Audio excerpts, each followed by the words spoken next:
So sleepy. Nobody's here. So I should just go to bed. Hello, Greater Rain. Nobody's here. You're here. Okay, I'm not going to bed. Hello, Greater Rain. Nobody's here. You're here. Okay, I'm not going to bed. Hello, Greater Rain. Nobody's here. You're here. Okay, I'm not going to bed. Hello, Greater Rain. Nobody's here. You're here. Okay.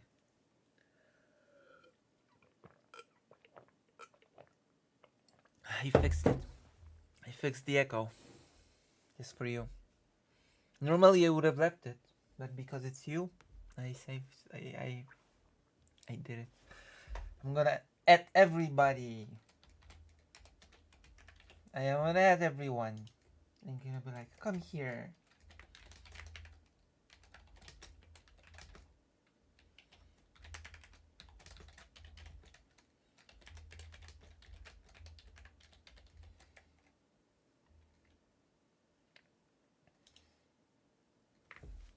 Alright.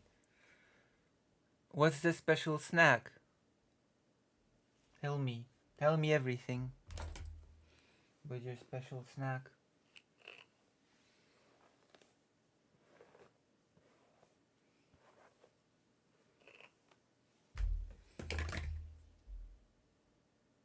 Clever stream schedule? What's wrong with my stream schedule? What's wrong? What's wrong with my stream schedule? What happened? I feel like I'm being criticized for something. What? I took a nap and I started streaming. What's wrong with my schedule? It's a toast with 2 types of Alaskan honey, salonberry and fireweed.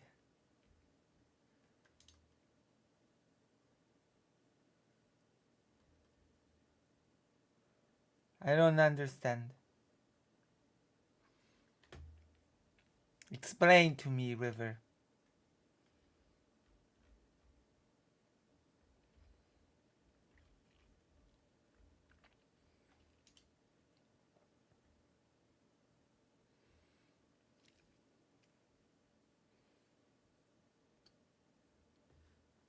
Explain to me what's wrong with my schedule, or I will arrest you.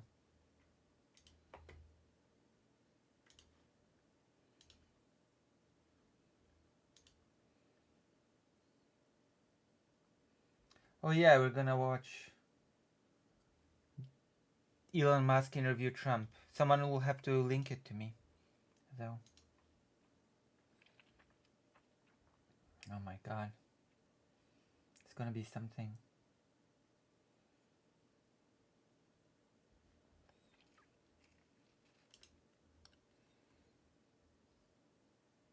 Oh la la, handcuff me, officer. True. True and real. Oof. There's gonna be a test of character. It's gonna be a test of character. Who is here for the clean, nice, lovely content, and who will just not watch me to watch drama while complaining that all that streamers do is drama. We'll see. It's gonna be a test of character for many of you. The alternative's here. You passed the test, you're here. The alternative to drama is here. We'll see. We'll see who'll choose it. We'll see who'll, I don't know, take advantage. And we'll see how many people are just, oh, I hate the drama, I hate it that streamers just do drama, I hate it, why can't we have streamers that don't do drama? And then go watch drama. And don't watch the streamers that don't. There you go. I'm scolding.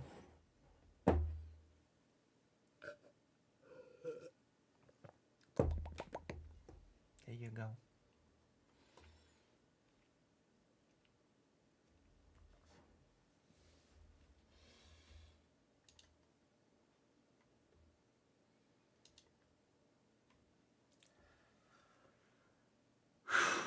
I'm eating so much honey right now. It's so much sweetness in my mouth. Help. You should pour some honey on your hair. Apparently it does wonders. And lemon also does wonders for your hair. Those are all things that do wonders for your hair.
I heard that garlic can have antibacterial properties, and also white willow bark apparently works the same as aspirin. Wow, damn.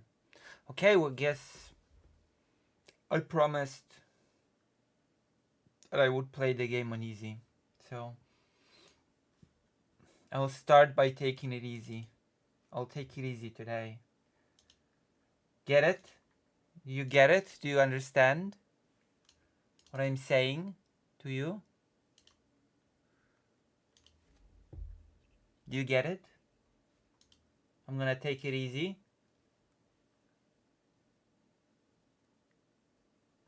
Take it easy. That's the punchline. The punchline is I'm taking it easy.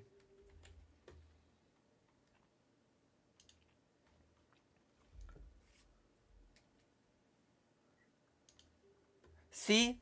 River just came here, left a passive-aggressive text in the chat, and left to watch drama. I knew it. I've always suspected. I have always suspected.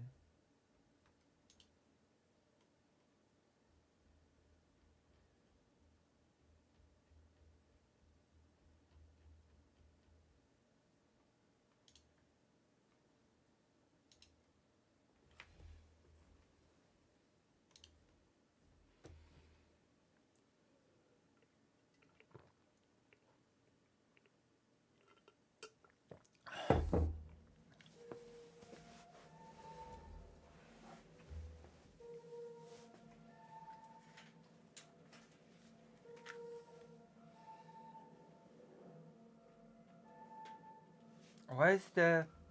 what? Oh, I think it's my... oh my god. Why can't he... Jesus Christ. I'm annoyed. Oh, why can't he just... oh, really? Really? Of course. Mm-hmm.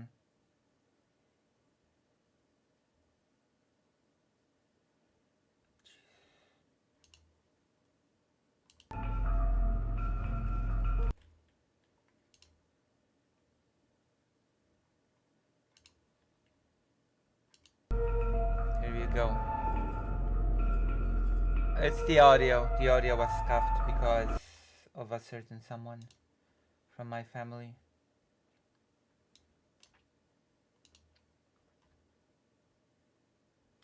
Who I blame for everything. Hold on.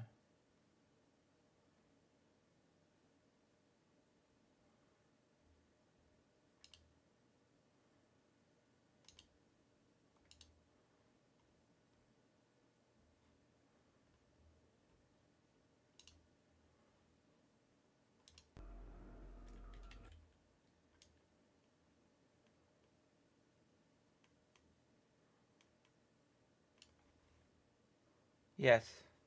How did you know? Alright, I'm gonna take it easy.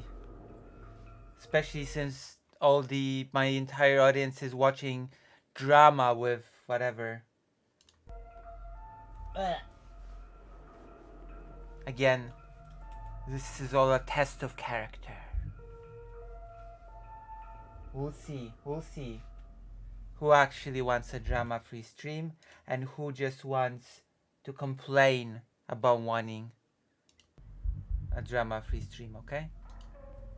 You're gonna see tonight. You're gonna see tonight who's trustworthy, who's not.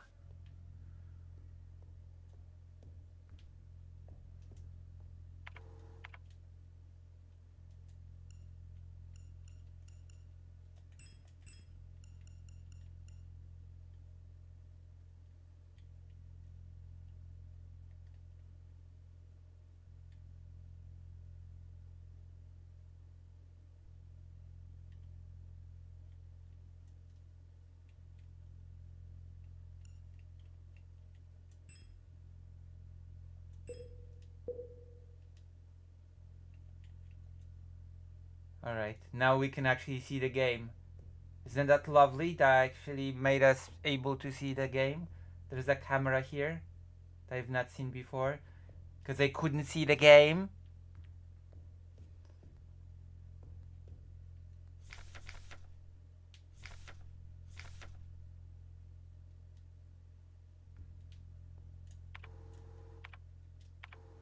Maybe that's why I was doing so poorly, because I just couldn't see the game.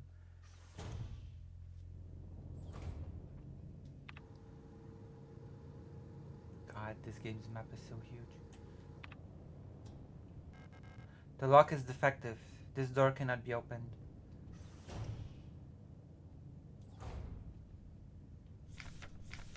No running in the hallways. Be mindful of your neighbors. Everyone can hear you run. Oh, whatever. Just nobody cares about that.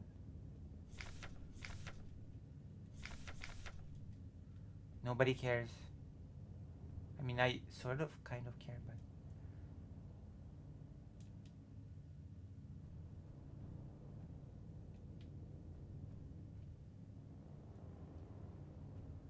Wow, now I can see the game. Oh my god.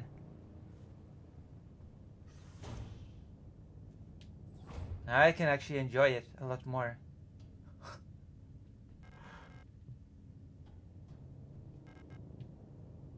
God damn.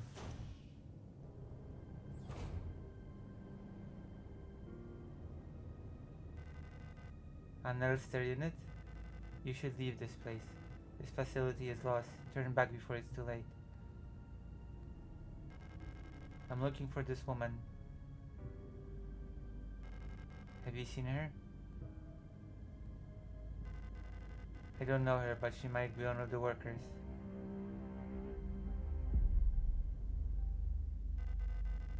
All Gestalt workers were sent to the mine below the facility. If she's still alive, she's probably down there. Wow. There's an access elevator to the mine shaft on the level below, but you'll need the administrator's key to use it. I will need it. I'll be out of here as soon as this repair patch stops my bleeding. You should get out of here too. I don't know who that woman is, but she's probably dead by now. If you still want to go, good luck.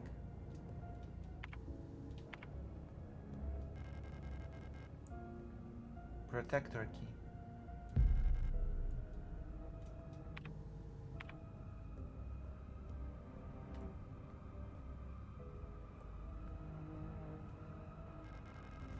The lock is defective. It cannot be opened.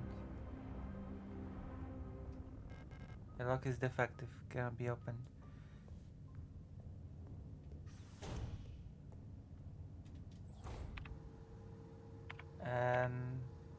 Yeah. Hold on. Let's see. Let us see something. Oh wow, 7 people. Very nice, very nice. I applaud. I approve. I approve of this event.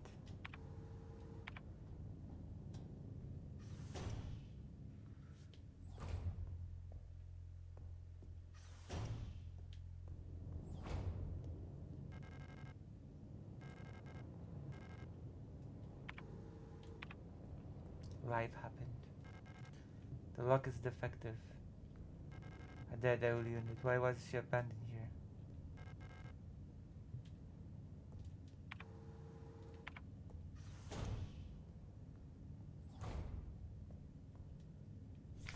Dictionary.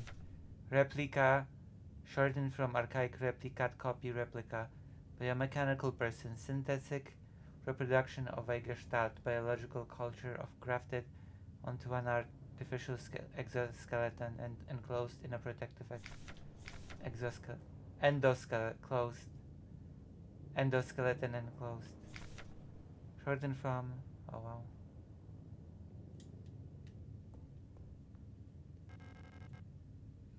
An aperture card microfilm viewer. If I had an aperture card, I could view its content. Can I hypothetically ship food to Europe? Why? Would you like to send me some food? I am hungry, actually.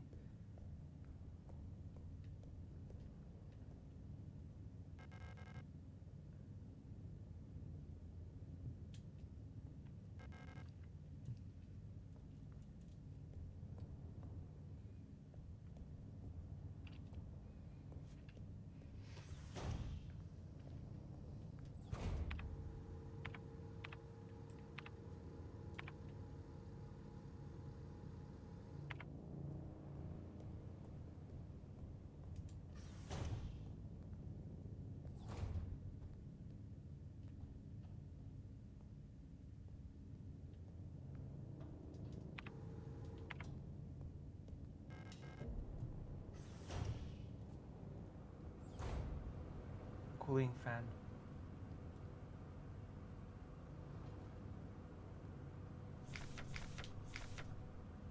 I announce the following by order of ION. Due to recent events, in accordance with the new ION Public Interest Media Regulation, AGM 87, the term censored, which is currently in use in various ION facilities, is no longer permissible and must no longer be used.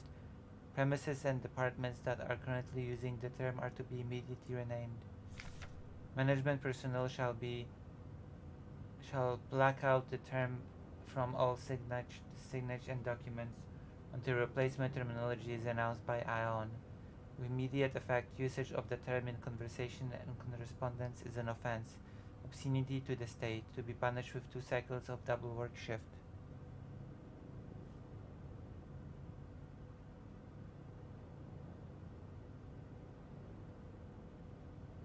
Huh.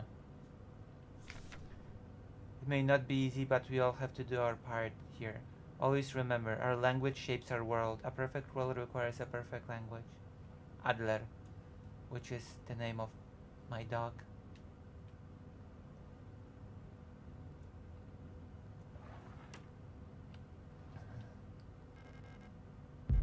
Pistol.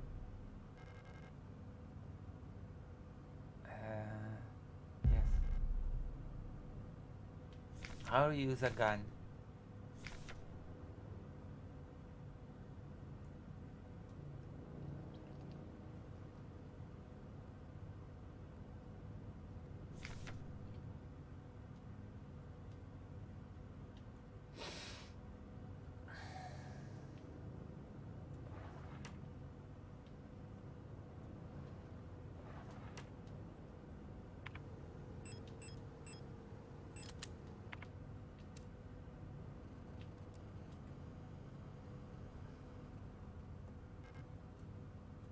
Do you like cookbooks? Yeah, I do.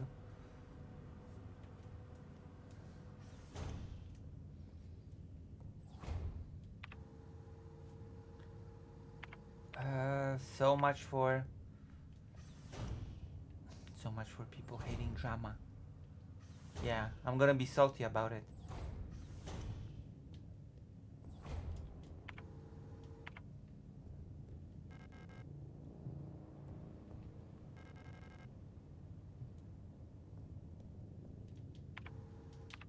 It's okay for me to be salty, right?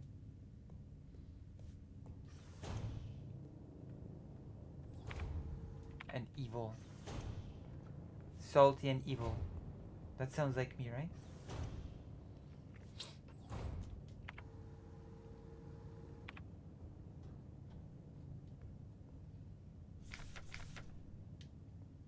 Huh? 6 items? I think I have more now, thanks to the inventory fix. Oh, nice. Did you know that this door is defective and cannot be opened? Did you know this about me? Or rather, not about me, but about the... Uh-oh.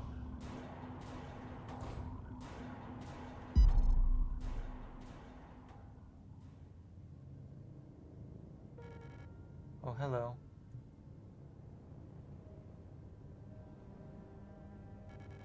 You don't belong here either, do you? I am Isa Ito. You should be careful. There's something wrong with this place. I don't know what happened, but it's probably dangerous to go any further. That's okay, I understand. I have something I need to do too. Take care. I hope you find who you're looking for.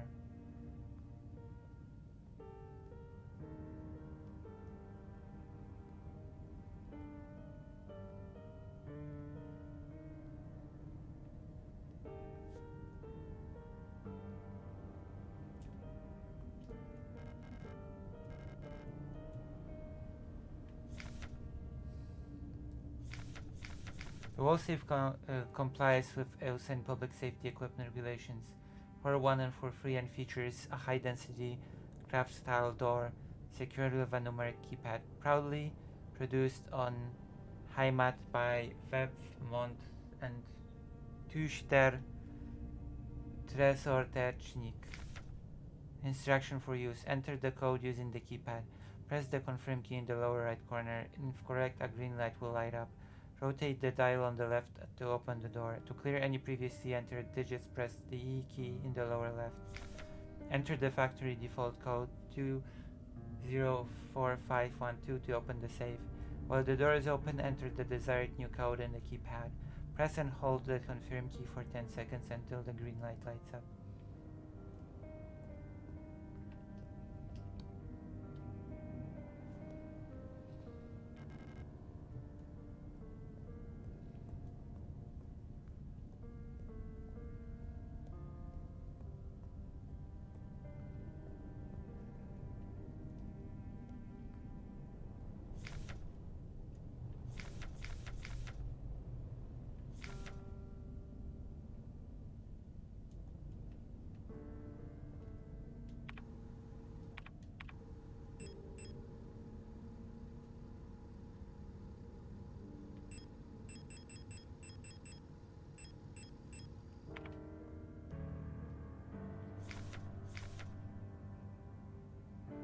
You find this note despite everything that's happened. I've come to look for you, Isa.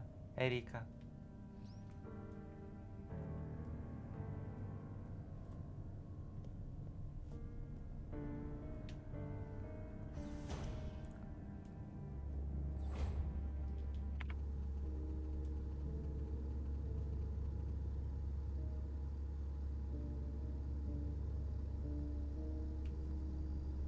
I don't remember where the...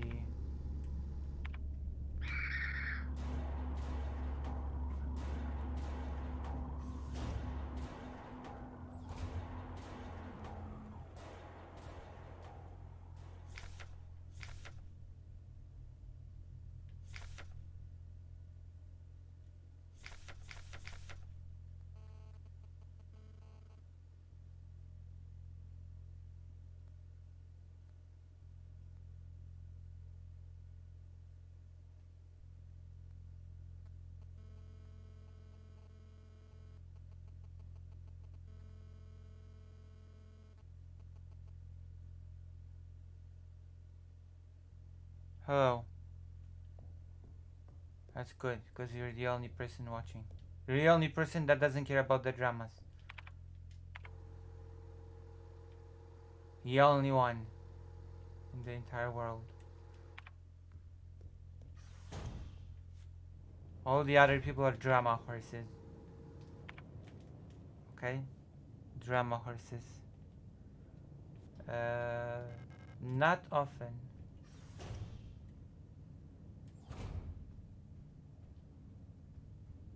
I'm trying to find the code. Oh, hello, Dr. Johns.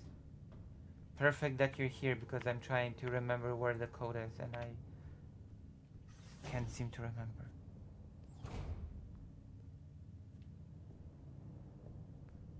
Oh. Repair patch. Yes.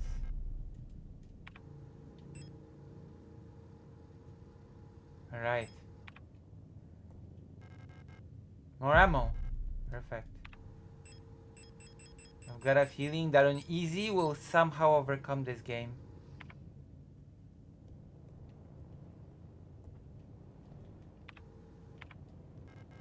The lock is defective and it cannot be opened. Listen, Dr. Johns, you have passed the character test. You have chosen not drama stream.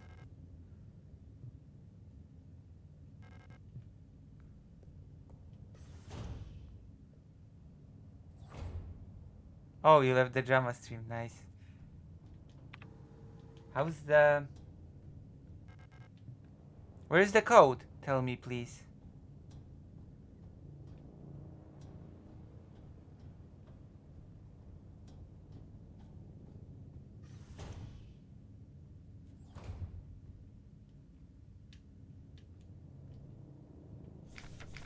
Where's the manual? Jesus. I guess this game beats me even on easy. Because of my bad memory.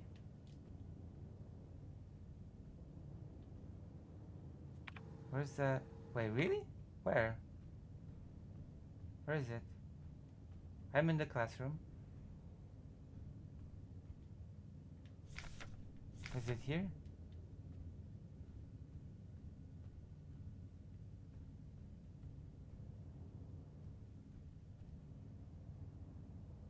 I have the safe here. But where's the code?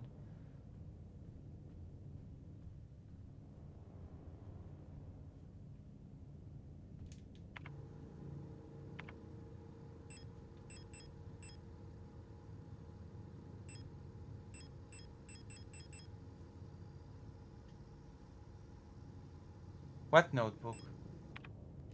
What?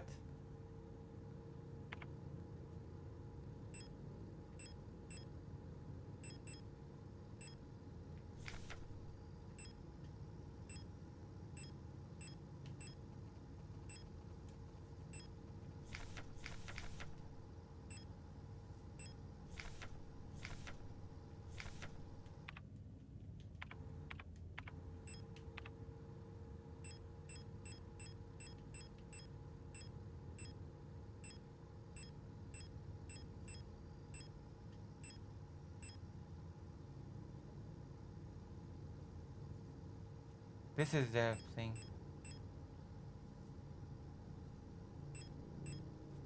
This is the part.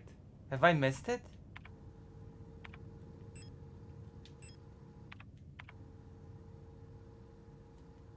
The rule of 6 is that you need to have 6 items even though I have more now.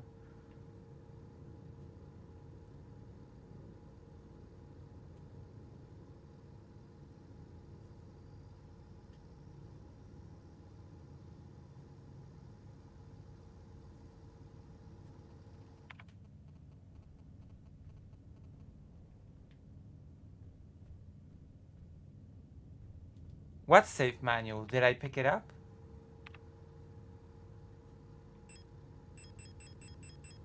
I don't see it. Wait, did I pick up a safe manual? I don't have a safe manual.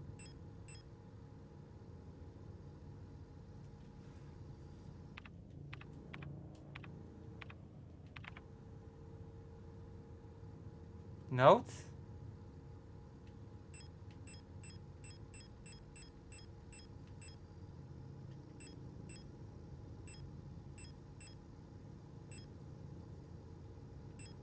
Wait, here?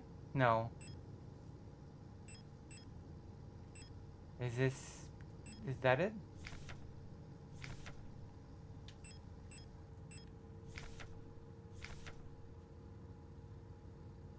No. Where is it?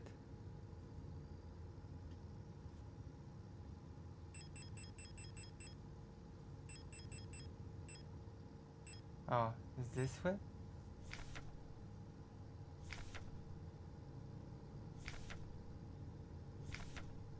Oh.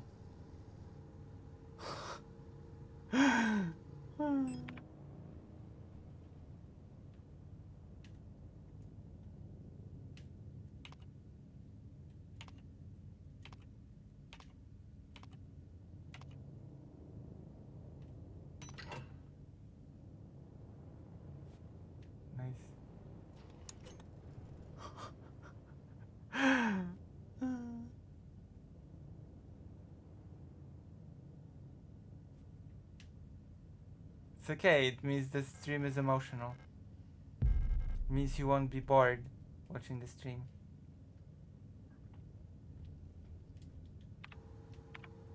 When was I supposed to go? It's gonna be a long stream? Oh yeah. Although I can only stream for 3 more hours because I have an appointment at 4 a.m. my time and 12 Australian time. I have an appointment. I have a date with an Australian.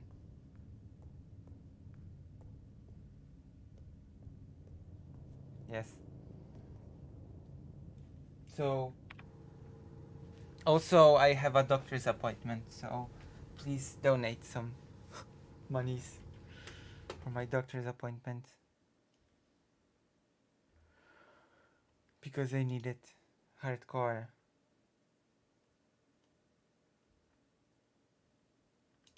Let me check something. I'm gonna spy.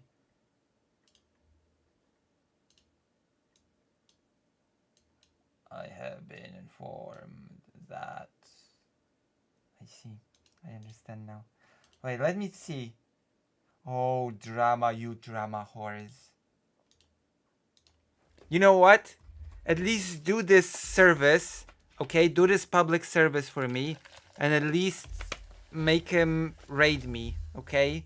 At least make him raid me. Several $100s in that. Damn, you and I are the same. You and I are not so different.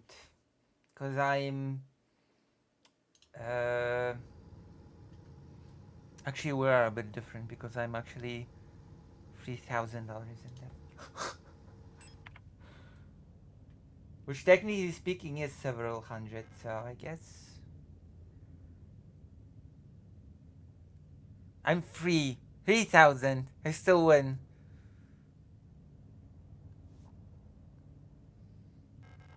Drop down, yes. I don't know why I brag about winning in that, but you know.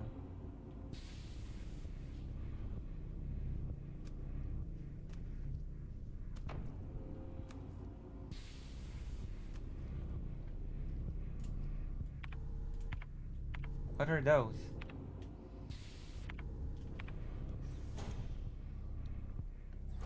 Yeah, Thai. Oh, another person that actually chose to watch a non-drama stream. Hello, Thai.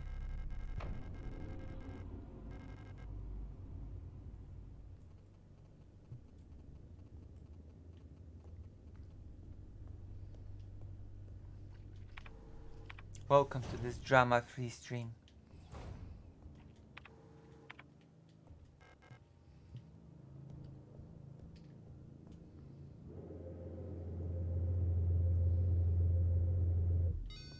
Thank you. Either way? What do you mean? We don't do... Oh wait, we are doing some drama today. Never mind. Actually. Never mind, we are doing some drama tonight. I forgot. Oh, I'm approximately 1,200 zlotys in debt. Okay, I'm approximately 1,200 zlotys in debt. No, wait, more like 15,000 zlotys in debt.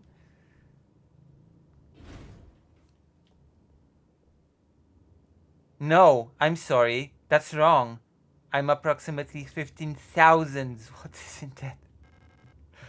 Well, never mind.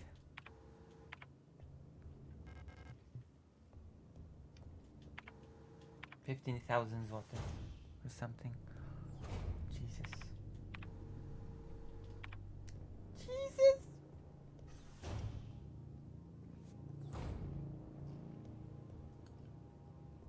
They keep calling me, the debt collectors.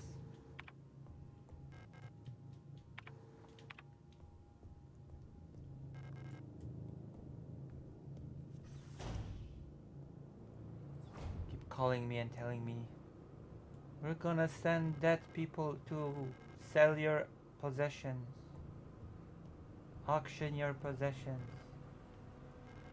You're not gonna be happy about that, are you?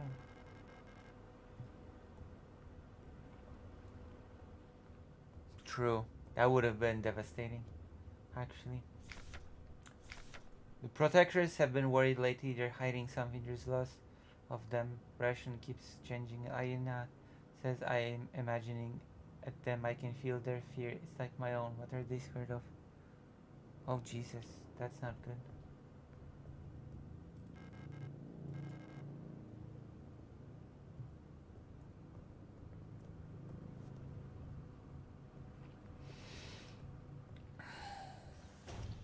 But yes, Tai, we're playing Signalis on easy, and then we're gonna do drama. Are you happy? Are you happy that I'm gonna do some drama today? It's in the title. Addressing a hit piece. Date of filling service request form 84216. Full protector. He's gonna be so happy about me addressing a hit piece.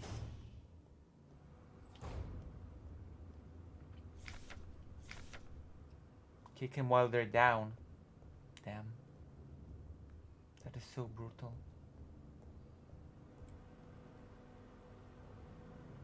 Who's threatening to break my... Oh no, not yet. We're not at that stage yet. Alina's diary. Feeling a little lightheaded today. I hope it's not that new flu that seems to be going around. I can't afford to miss any more shifts. That starch at the factory was chewing me out for like hours for fainting at work the last time I got called. Wait, is Alina the person that I'm looking for? I haven't seen Elster the last few days. I hope she's okay. More people go missing than mine lately, including replicas. Not even the protectors seem to be safe.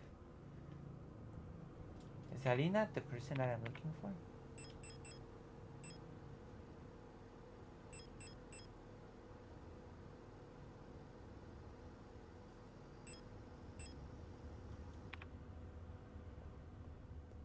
Well, yes, but actually no.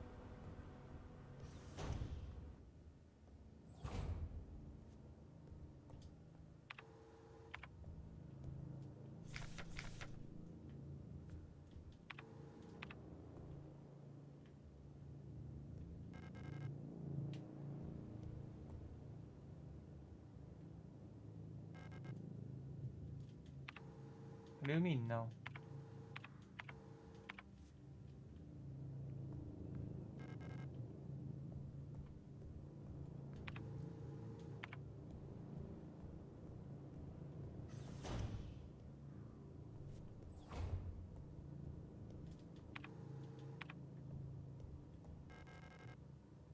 Huh.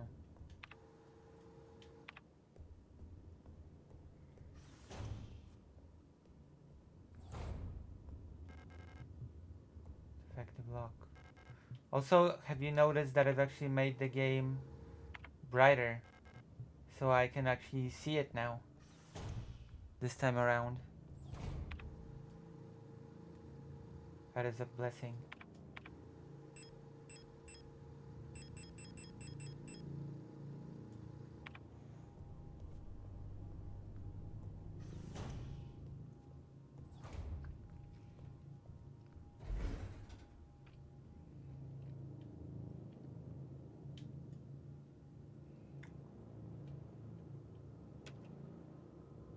Oh, I have to...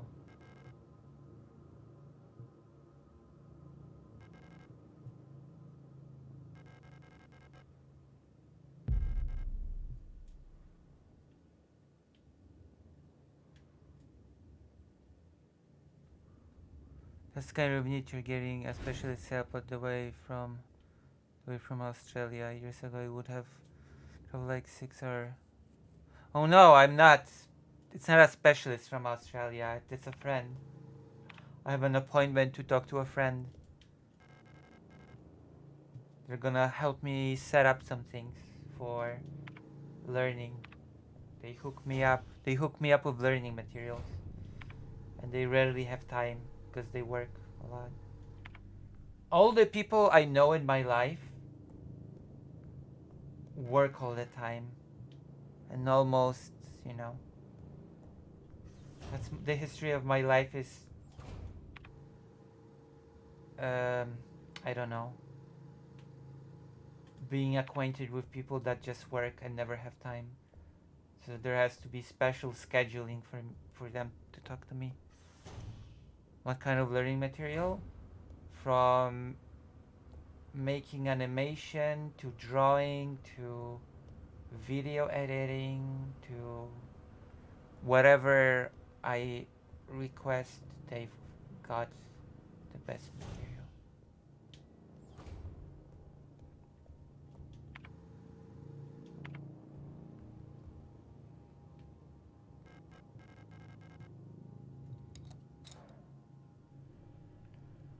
Oh no, please, no.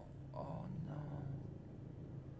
Oh no, no, why? No. Really? Oh my god.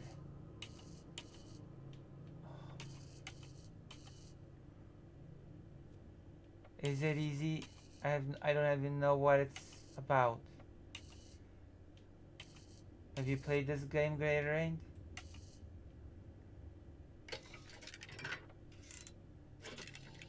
Oh.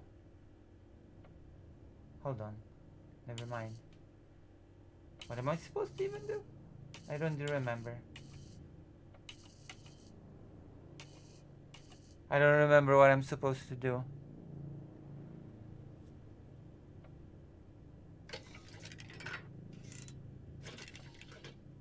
Are you supposed to be like...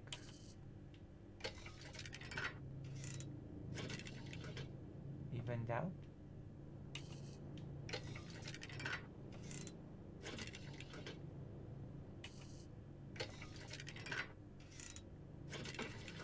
Oh. Well, that was easy.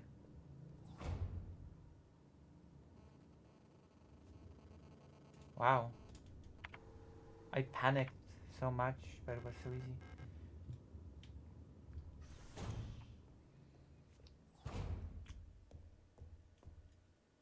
It just scared me visually. I am so happy that I can actually see the game now. And not just darkness. Hello darkness, etc.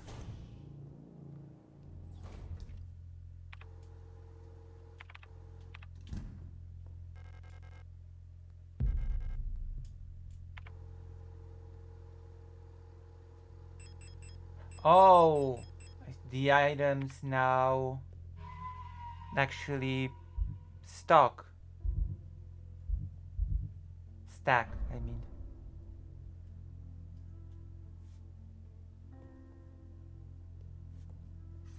I actually did that one. I actually did the water pressure thing. Perfect. I did the water pressure with Dr. Johns, I believe, telling me step by step what to do in it. Offense, contraband found in locker. Oh, I remember this. The list of punishments. East wing key, yes.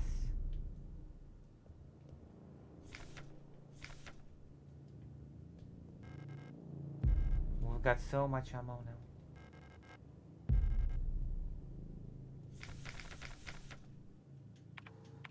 We have to get back to where we were.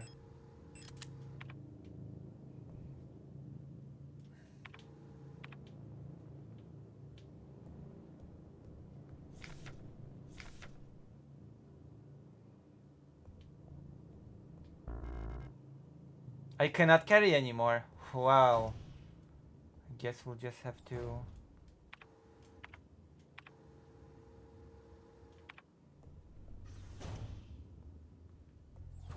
deposit some, won't we?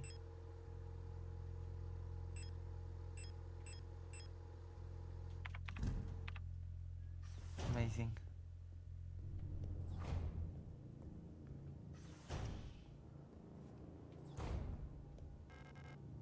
That's better. That's better.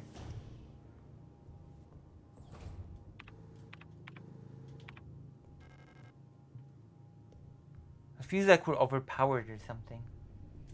That's okay.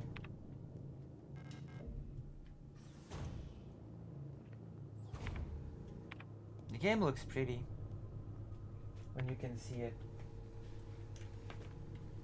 Just gonna keep repeating that we can now see the game. Just gonna keep repeating it now.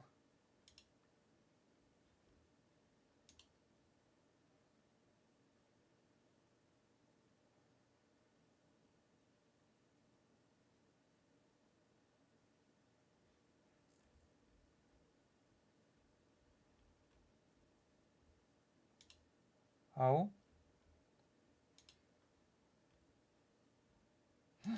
Hatchling ground. Who is this?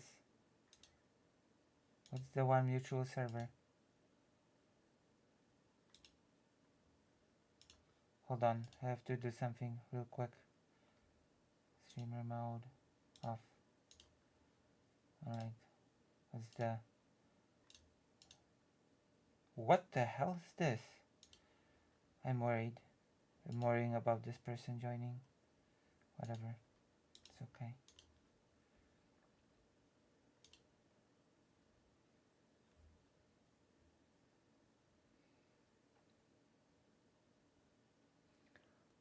Some people joined. Yeah, on the Discord. It's okay. It's okay. We're gonna be fine. We're safe. We're safe here. We're in the safe zone.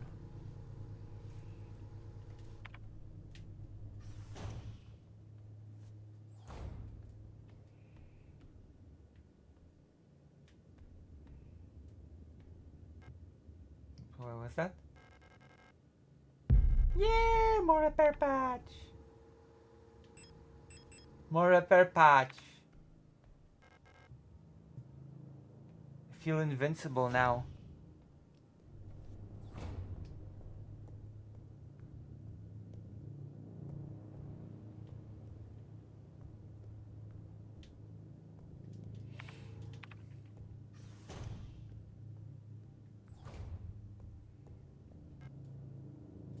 Wait, what did I pick up?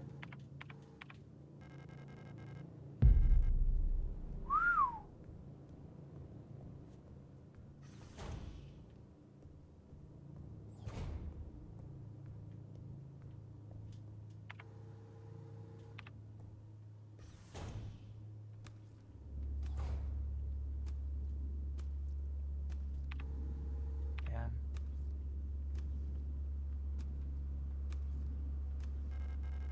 He's breathing? What is this?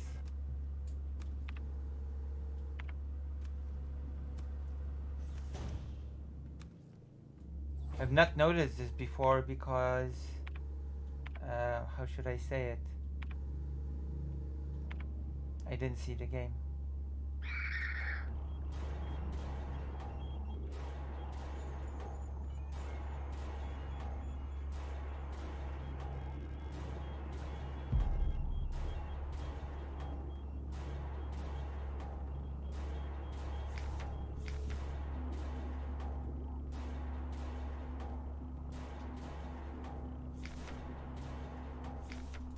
Date of filing service request. My mapping module is still defective and it won't show any map data. I keep getting lost on my way to work and back. I had to sleep in a hallway last cycle because I couldn't find the staff elevator to get to my dorm. Please, I can find my way around this place. Without a map. Mads.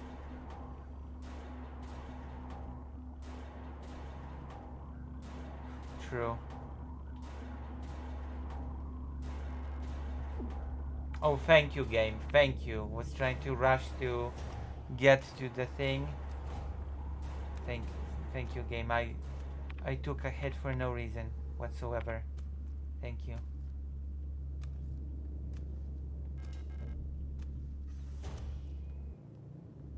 I don't want to use the gun. I want to, you know, conserve ammunition. I'm playing on easy.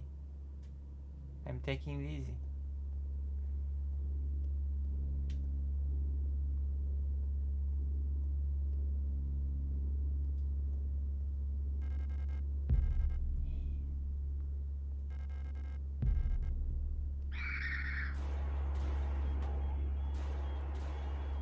Uh-oh. Oh. Whoa, whoa, whoa. Whoa. Oh, wait. Get that. Well, I did this to myself. I did this to myself by picking up that extra ammo.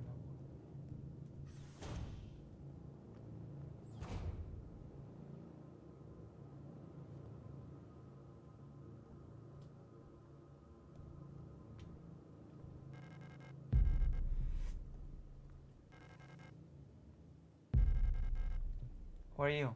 The hell are you? You don't look like you belong here. Storch. You're an Elster unit, right? The facility is currently on lockdown. You shouldn't be here.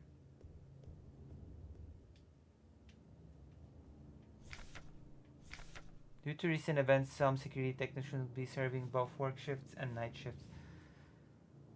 Jesus, that's not fair. I don't want to work any shifts. I don't know. Well, let's see.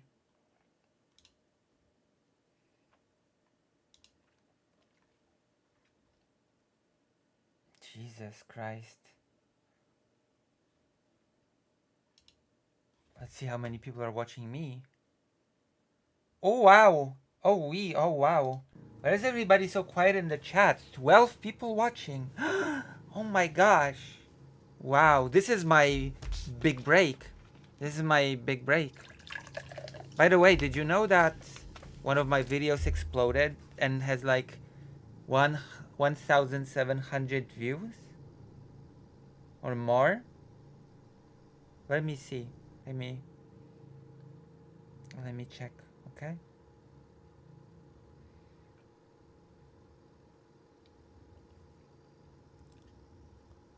Lurkers, exactly. You should speak in the chat. You should, I don't know, be part of the experience. Oh wow, I lost 2 subs? Between subs, I lost 2 subs during this stream. Okay, let's see. 1,800 views this video has. Crazy amount. For my channel at least. That's a crazy amount.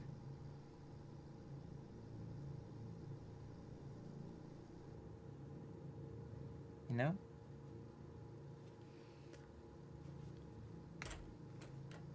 No, part 1. Part 2 does not have that many views. Part 1 has like 1,008. Yeah. Destiny Part 1. Part 2, I don't think Part 2 has even 100 yet.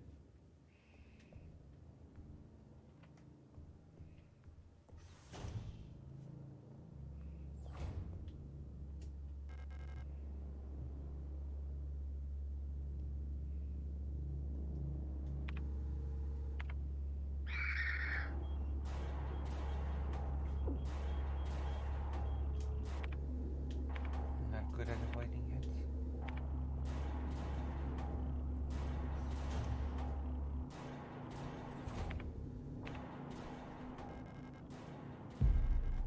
Oh yeah. I remember now.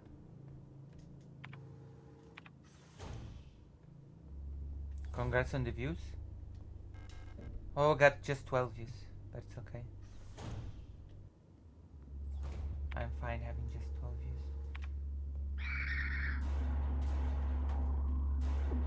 What? Okay, I really don't like the hitbox in this game. It's not good. Oh, thank you. On the video, yeah. Thank you.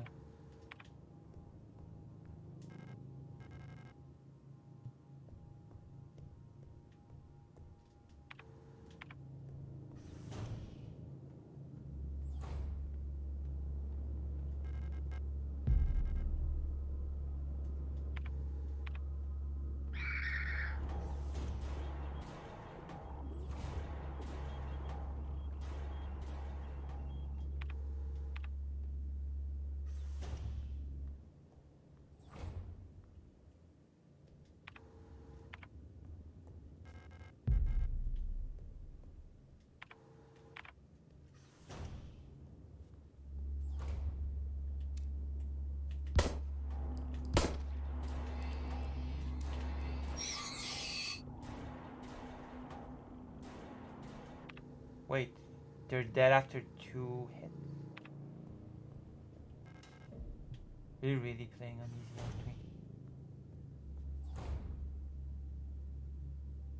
aren't we? I might have not seen it actually.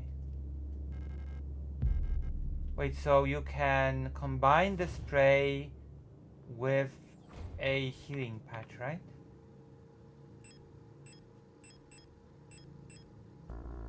No, you can't. What was it that I could combine with the spray?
Hold on, where am I supposed to go now?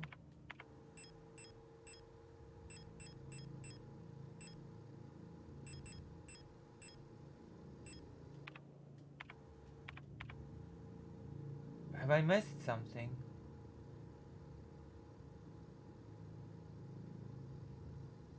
Must have missed something, I think.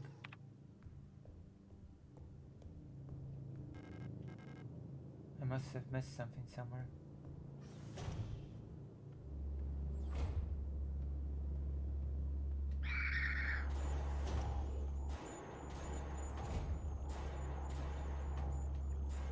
There we go. That's what I missed. Okay.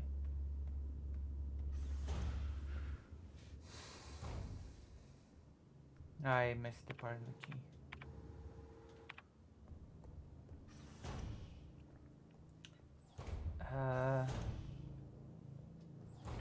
Damn.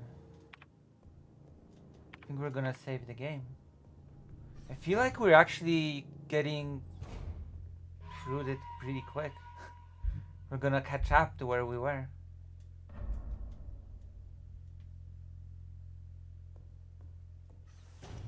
Feel like we're getting through the game at pace.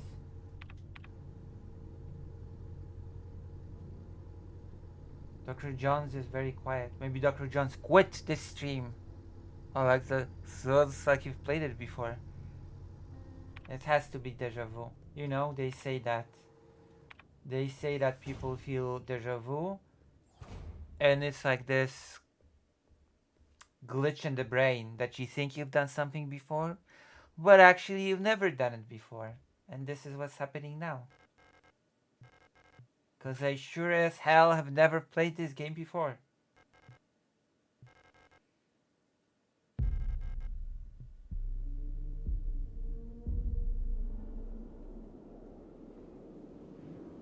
I never played this game. This is my first time. And I would sure as hell never play that game on easy. I'm playing this game on hard. On ultra hard, actually. I'm just that good.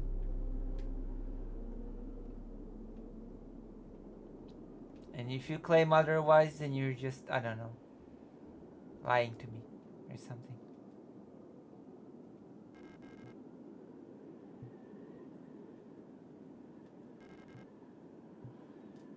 You understand?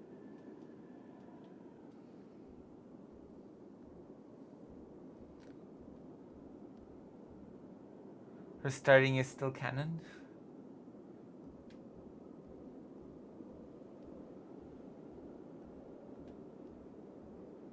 Listen, if I beat this game on easy, I might as well restart it on normal. Then.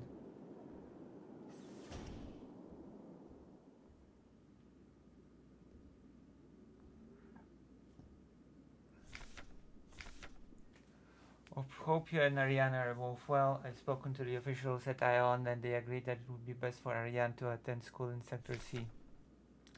Have a spare room she can stay in until she graduates. I know you are You two are inseparable, but we both know that it's best for your daughter if she receives a normal education in the city. Love, your sister Camila. What worries me that everybody is just watching the drama.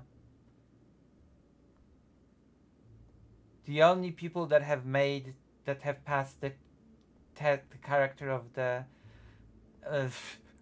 the test of character are you and Dr. Johns. It worries me deeply. I'll be right back. I'll go to the toilet. It worries me deeply.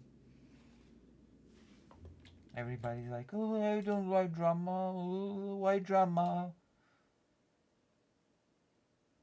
And then everybody just watches.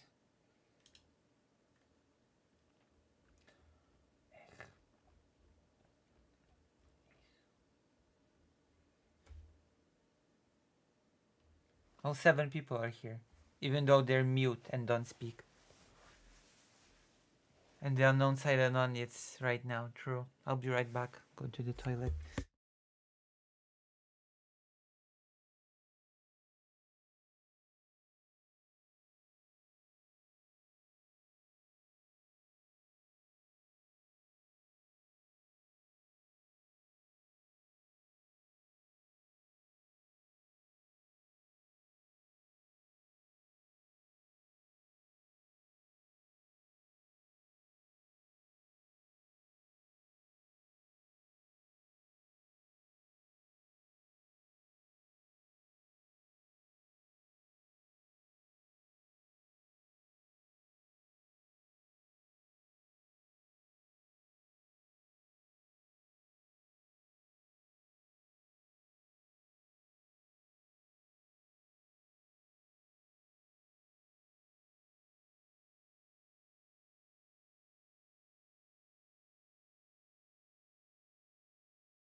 I'm back.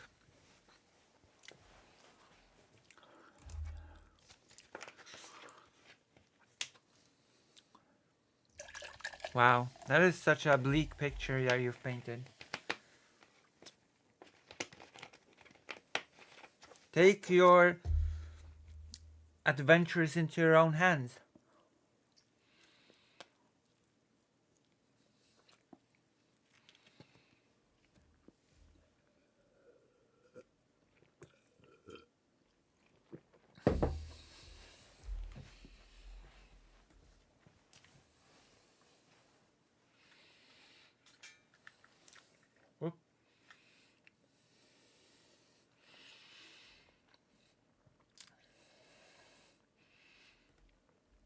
I know. Maybe we'll talk about it today.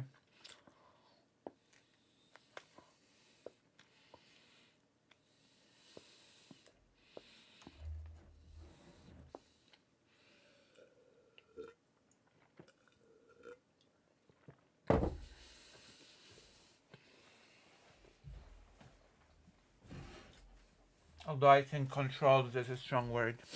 I'm not sure if it totally controls it, but it's been a crazy time. I will tell you that. It's been a really crazy time right now. I'll tell you that much.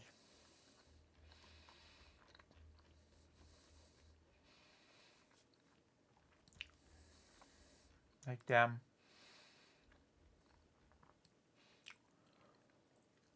Yeah. Well, with Ukraine invading Kursk in Russia, that's a crazy time, isn't it?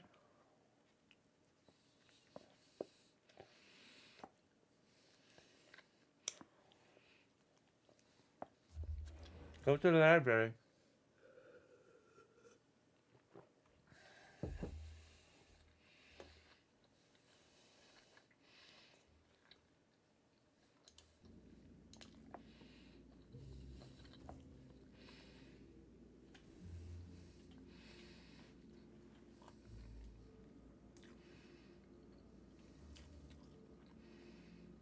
Oh, Commodore 64.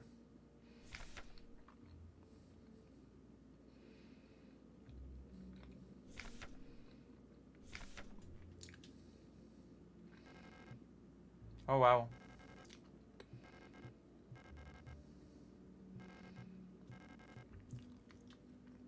Perfect.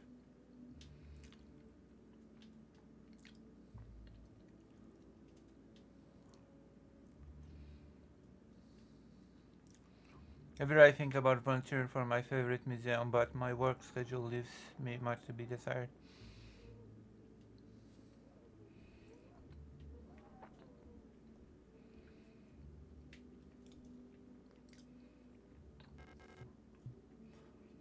The door is locked from the other side.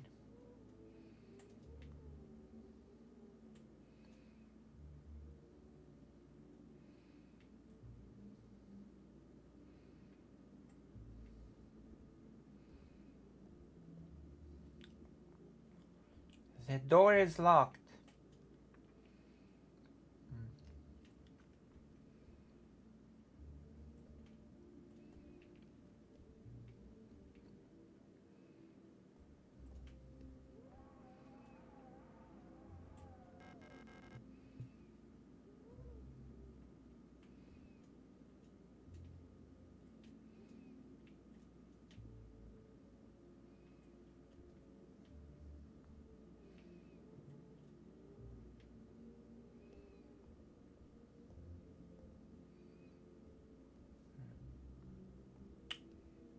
Hmm.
Steam days. The days of Steam.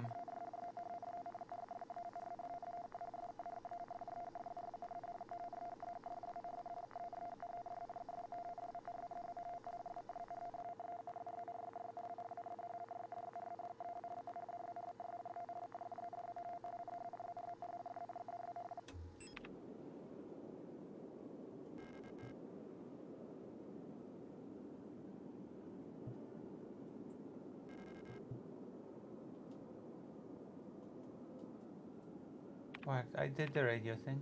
160.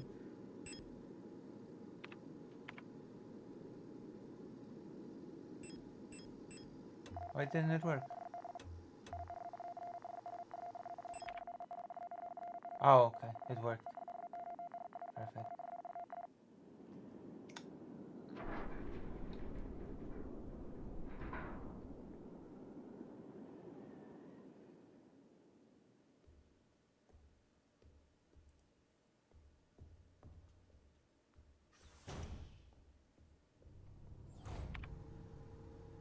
So now I have to go...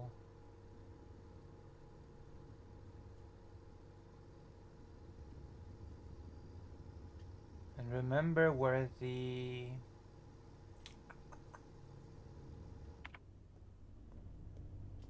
I have to remember where the safe was.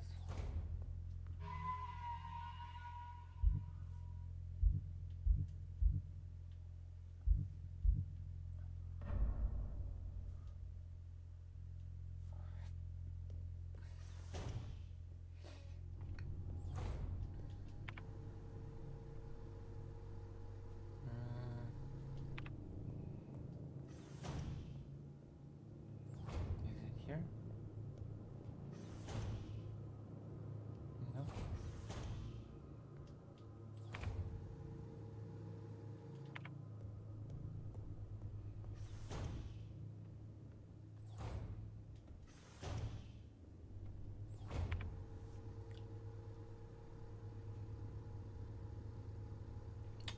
It's the office.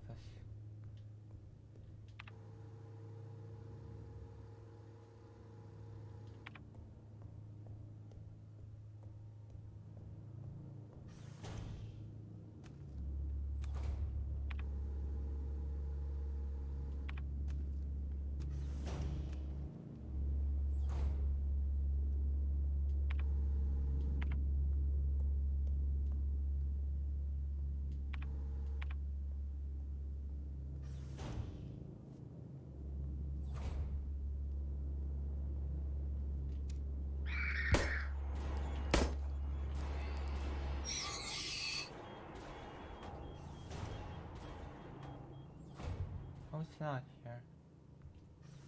Where was the...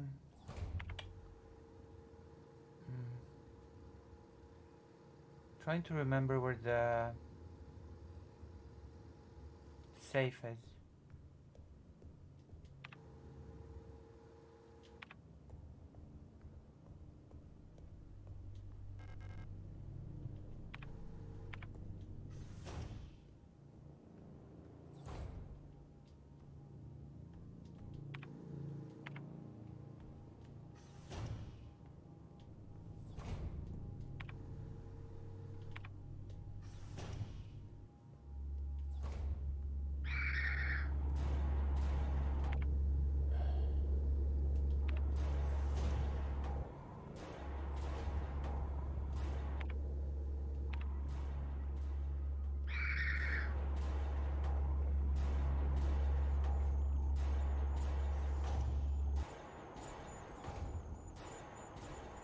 Oh my gosh, I don't remember where the safe is.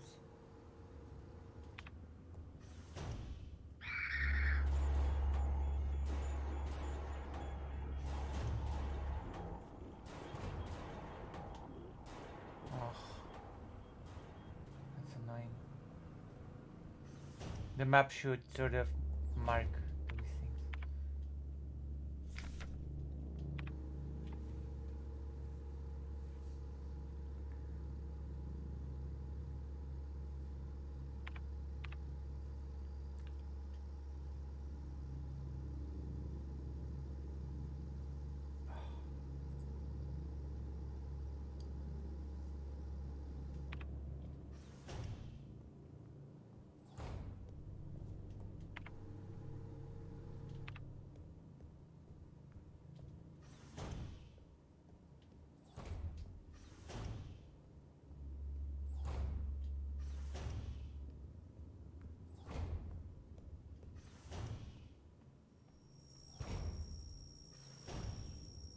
Hey, where's this? Where's the safe? There's no one here in the audience, remember?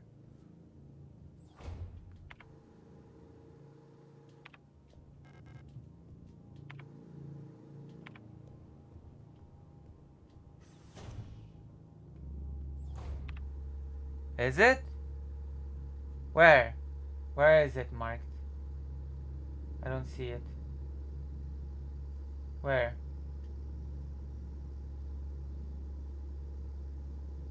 I don't see it. Oh! Wait, is that it? No, that's not it. It's a butterfly box. Where?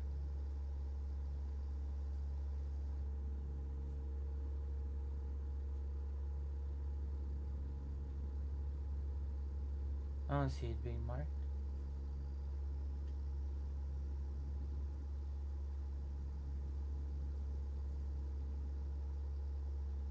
Office?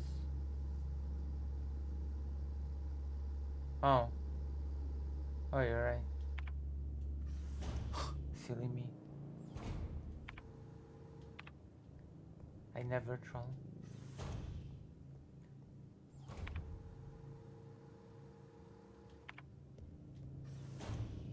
Not even noticed.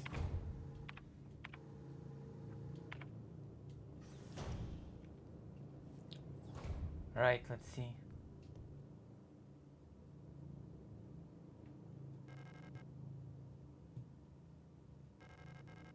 Is it a tree? Is that it?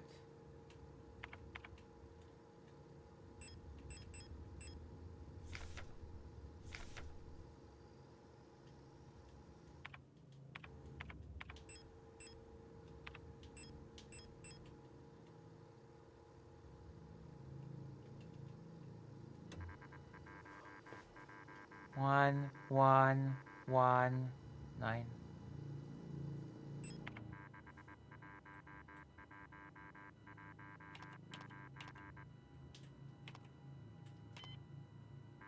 Wait, what?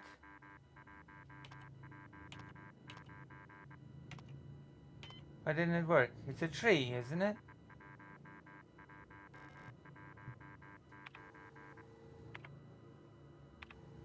What? It's a tree. Am I misunderstanding? What's up with this puzzle? I see a tree. I enter the frequency of the tree. I see what number comes up. 6, 1, 1, 1. What? 9?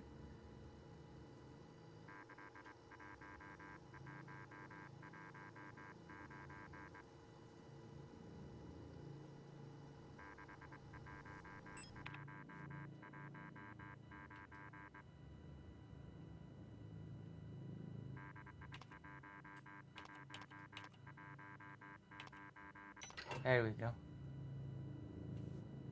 There we go. It's okay.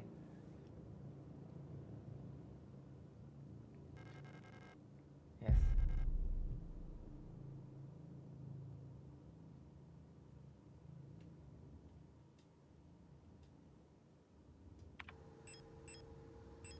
Cool.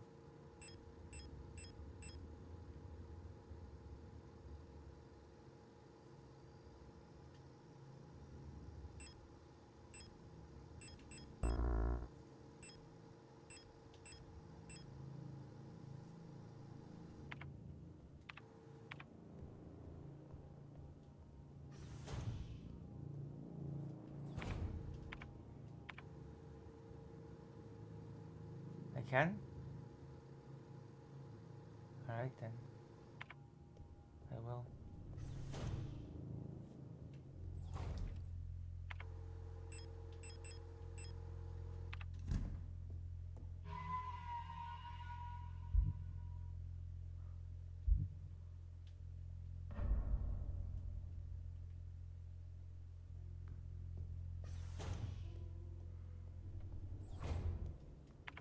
It's so sad when the chat doesn't talk. How many people watch versus how many people speak?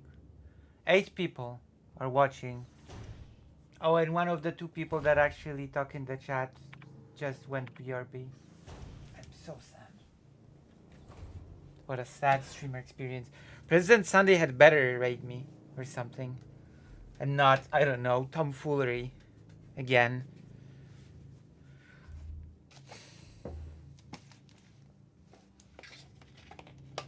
Aiko didn't rate me either.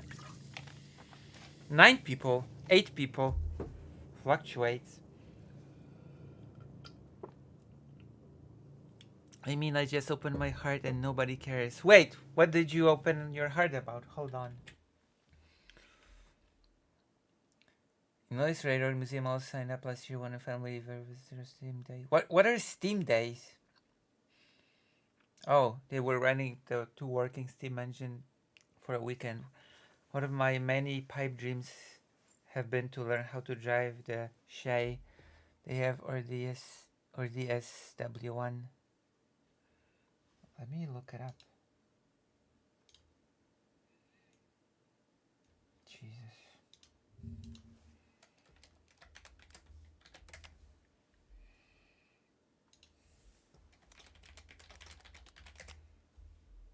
Oh wow. Okay. Huh. That's really cool.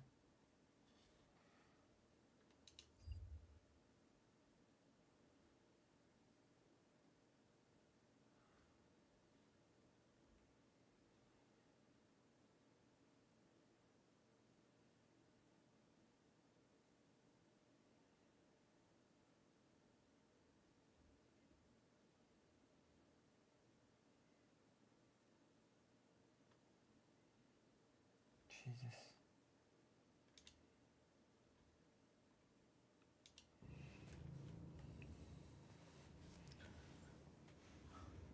Yeah, cause my first unlock you have, but it's a worthy one. It also caused the topic of the stream. Signalis. So you also have that going. You also dictated the pace of the stream. Um, what floor is this? Should tell me, right? Where we are, right? It doesn't. What floor are we in? B2, right?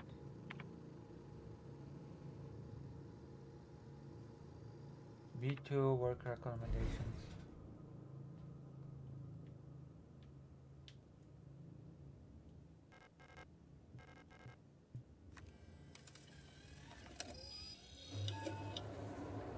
So we're here, Arbeiter Quartiere.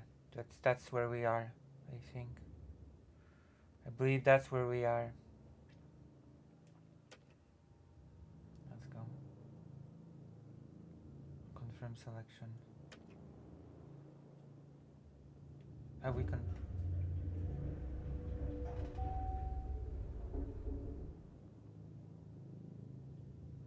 we confirmed selection?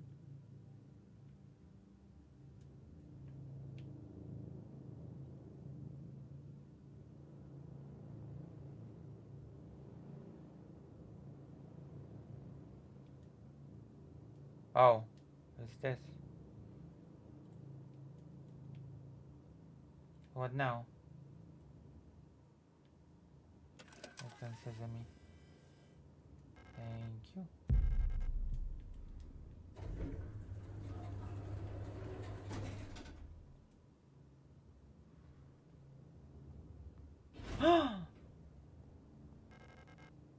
Shotgun. Hello.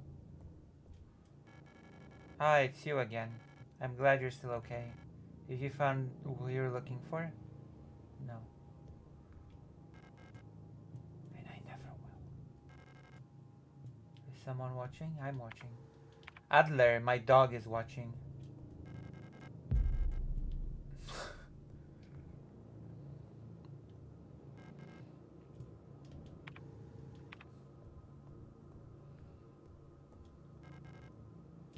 Oh. Wait, what? Hold on. So what's the point of this floor? Even. Wait, hold on. There's nothing here but a single repair patch and a person? And that's it? Well, what is the point of going here then?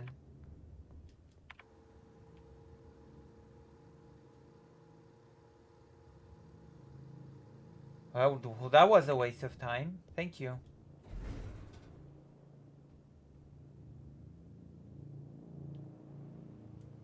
Okay.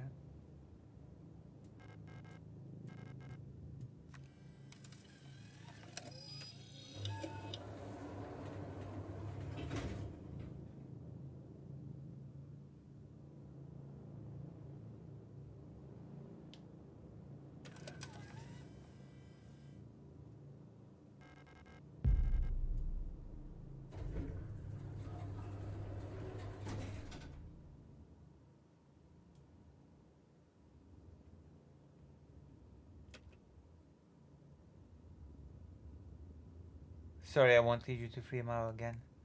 I forgive you. Wait, I wanna go here.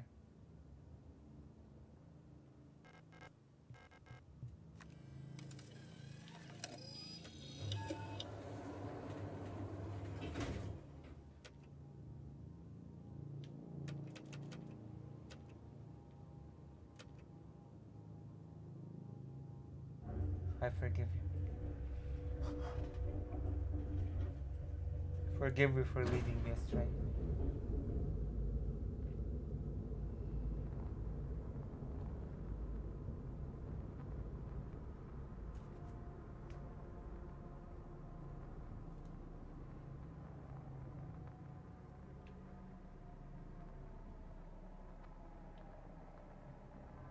What?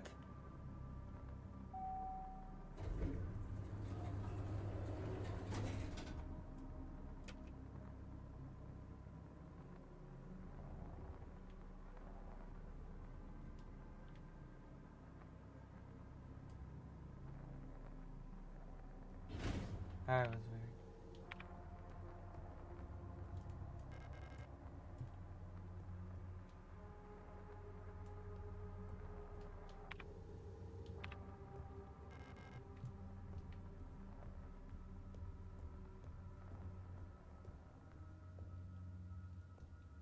Is that a shotgun here?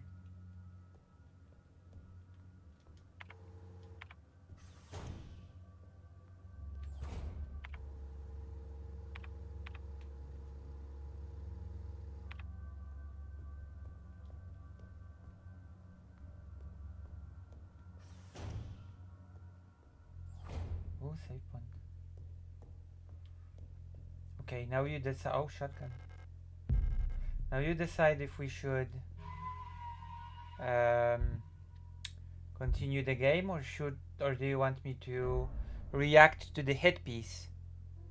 Because I've promised you drama. Promised drama content.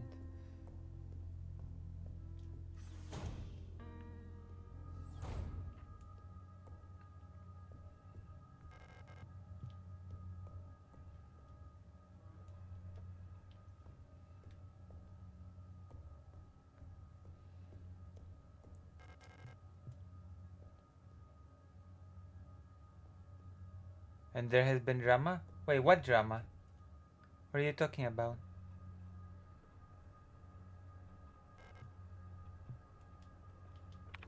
What drama?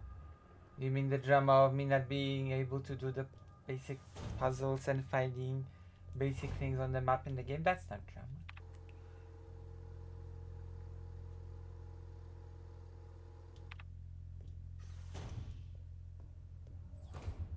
Is it? Have a hit piece to react to.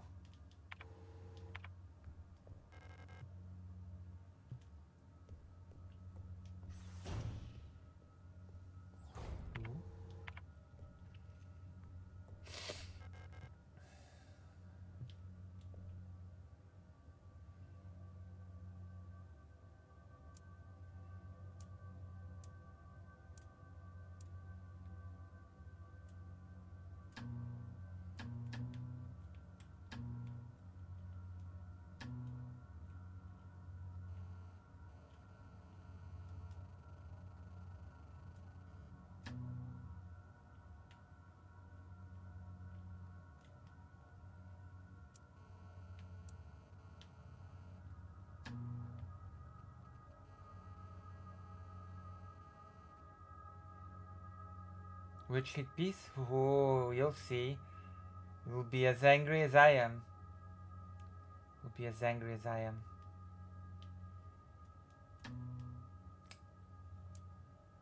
Once you know. Once you know. The hit piece.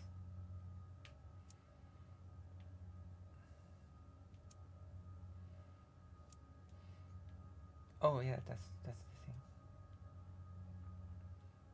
I still need a blank card.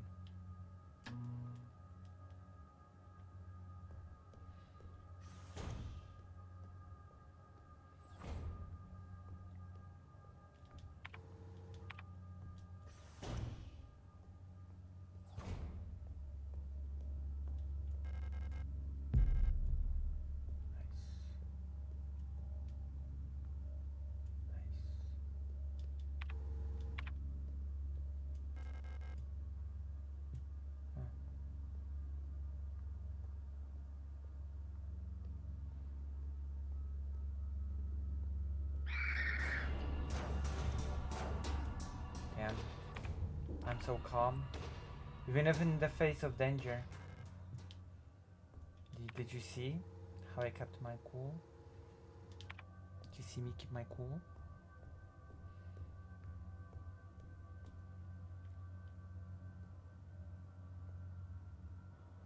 Really? Damn.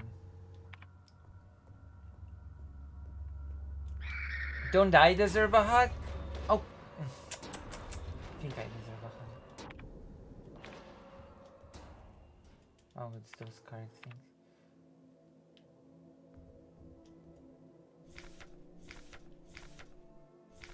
Sword.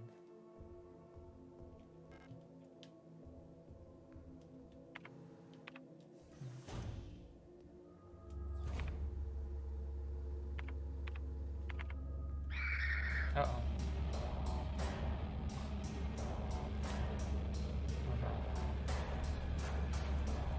Oh wow. That worked out perfectly. Oh no. Am I really out of space? So soon.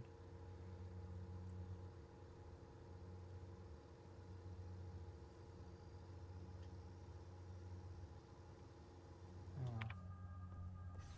We'll be back.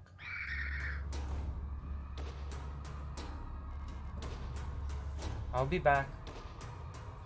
I'll just deposit some stuff. Plus I see you in this VOD chat.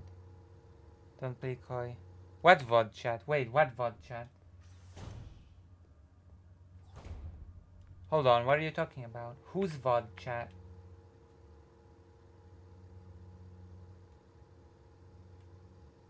When? What do you mean? Explain yourself to me.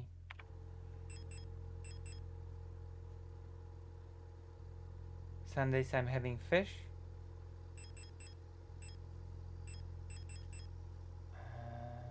What happened on that stream? The title tells me of course tells me nothing. Because what am I supposed to get from I'm having fish? Well, did I write anything in the chat?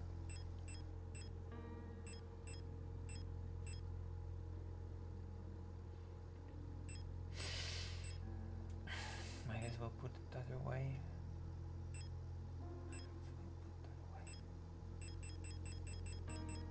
Yeah.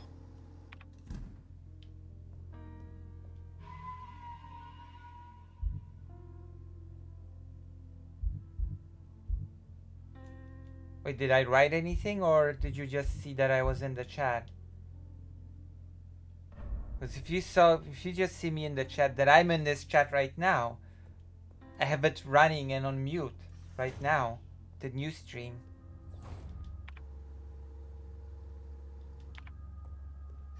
I'm in.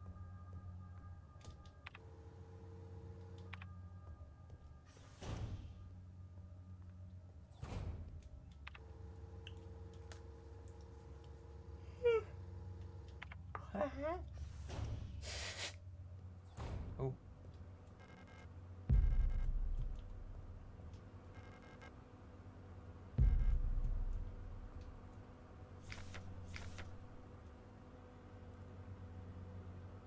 Hola, es muy bien. As always, muy bien. Very good. Muchos good. Muchos goodos.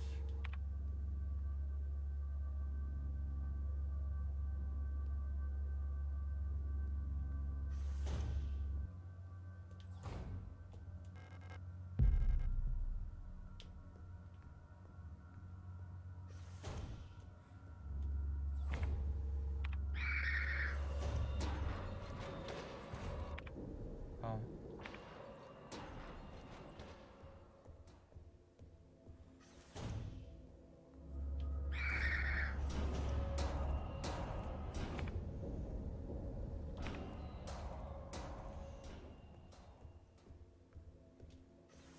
¿Cómo estás, Chaotic Kingo?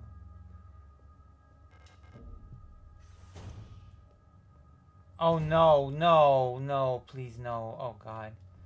Not that puzzle. Alright. A to B to C. Oh no. Oh god. Oh no.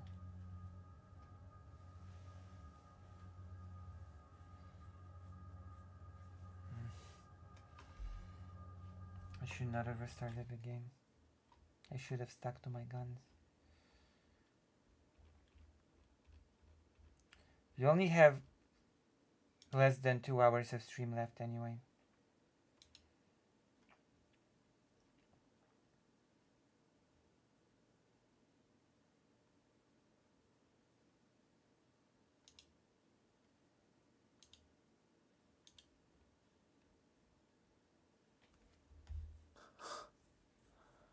Oh my god.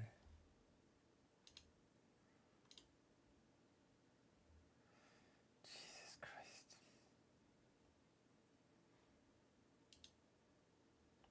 Okay, tell me the solution. I cannot handle this.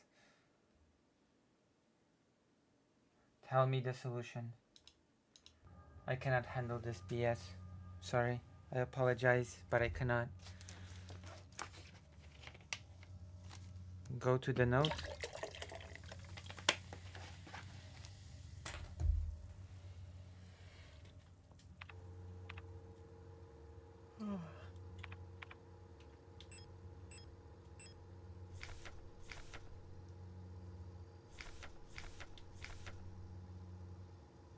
Yeah, and B tanks have the same amount of water in them, then the C tank is completely empty.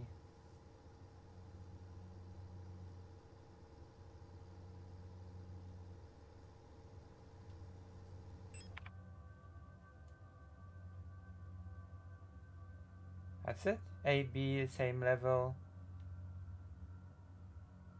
And this empty?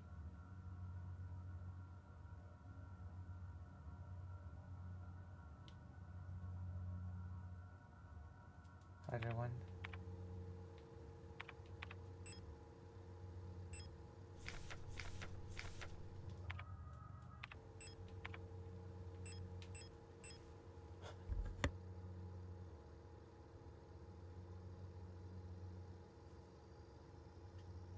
Apologies.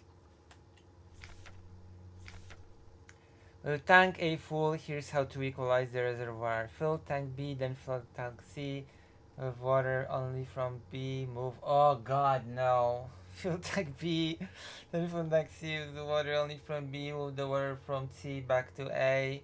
Fill tank C again with the remaining water from B. Then refill tank B from tank A. Again. Fill tank C with water only from tank B and then move it back to A.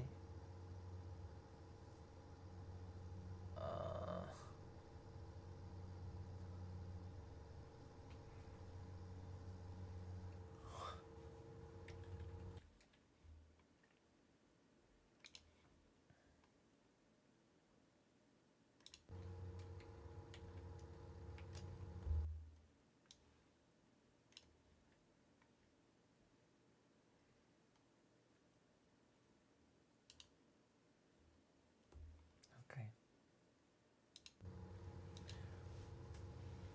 Alright. We're doing this then. So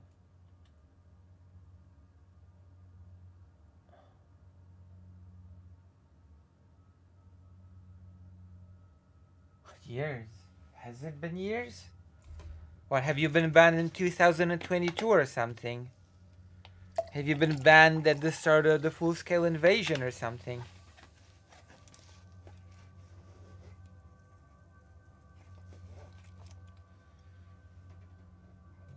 When were you banned? You banned before? No, that cannot be it. I'm sorry. I don't think that. I don't think so.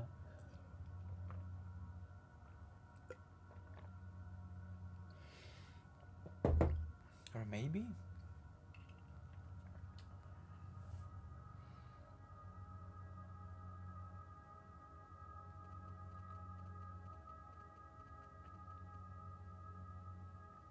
Yes, root beer called Pepsi Cola. Okay, we're very full. There's fill tank B and fill tank C. Okay, fill tank B. Alright, then fill tank C. Only water from B. Okay. Remove water from C back to A. Okay. Fill tank C again with the remaining water from tank B. Okay. Then refill tank B from tank A again.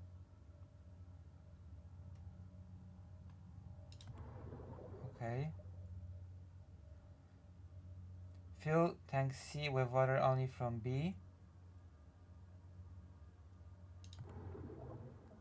And then moving back to A.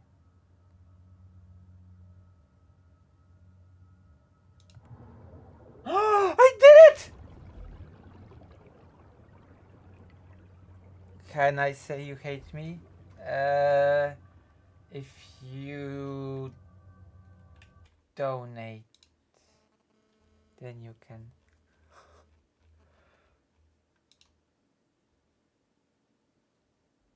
Nice, we've done it.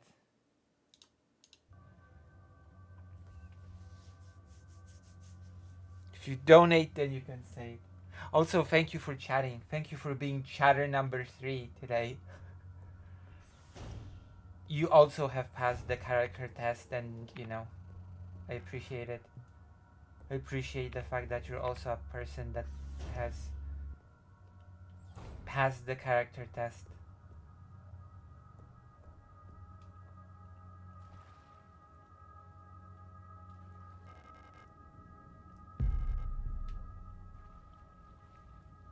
And chose wholesomeness over drama. But this isn't Hogwarts Legacy. It almost is.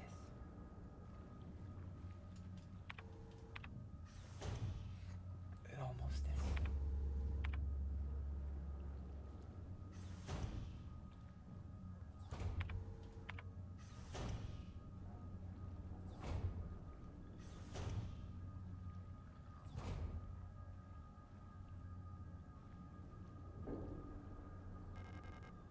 But President Sunday is gonna raid me just as I will have to finish stream. Oh, now I don't have space. What the hell are you doing here? What the hell? Where is this? Oh. Okay, fair enough. We have to deposit some items.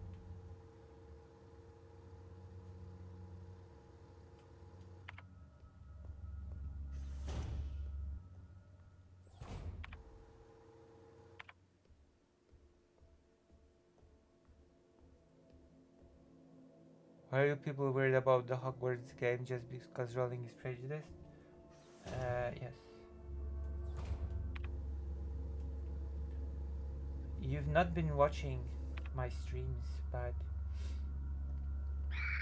believe it or not,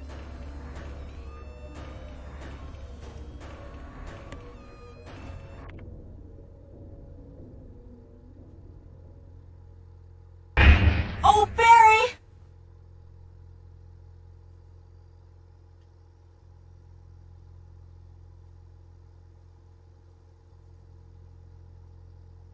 Thank you, I said while being muted. Thank you for the $20. Thank you. Muted. Muted, thank you. True. Drama free stream. Uh, Believe it or not, I actually. Has anybody. Actually, I'm gonna ask. Has anybody here been here when I did the fundraiser stream for the using Hogwarts Legacy? Because when the game was new, I actually did a fundraiser stream playing Hogwarts Legacy. Did you know? We've gathered $1,000 for a trans-friendly organization. That was a thing. That was a thing that happened. That was a thing that we achieved as a community. Isn't that cool? I think boycott is effective as an Hassan Piker chickened out of doing a charity stream, so I did one for him. And we've gathered $1,000. And I've been much smaller than now back then. And I'm still very small. So I consider it an achievement, okay? A big achievement. The $1,000 thing.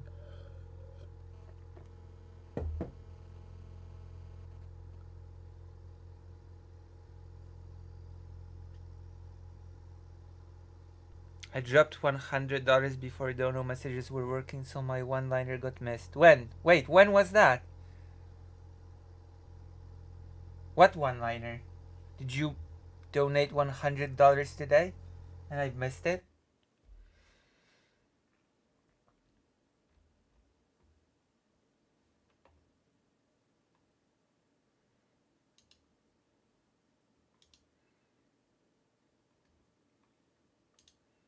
Are you referring to the fundraiser? Are you here for that fundraiser, actually?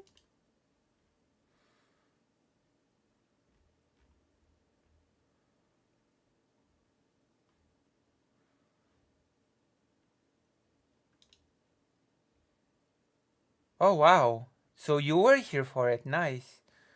Amazing. You're an OG, sort of. Kind of. You're sort of kind of an OG viewer, it seems.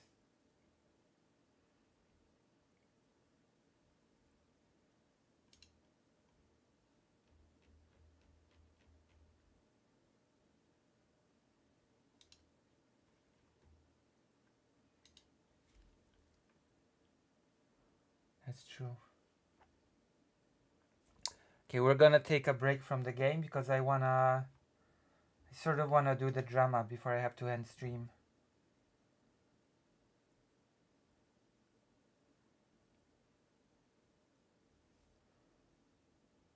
So there you go. We're gonna do the drama now. You ready? You ready for it, my 9 viewers?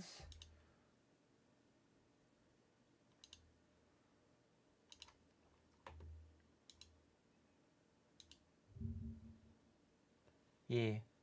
Okay then. To find the relative video.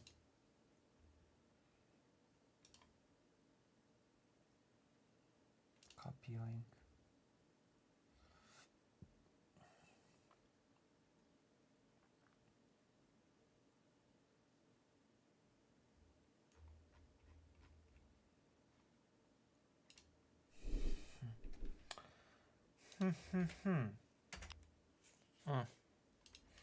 So there's this historian that I kind of like, expert on Eastern Europe, Timothy Snyder. Timothy Snyder wrote a bunch of books.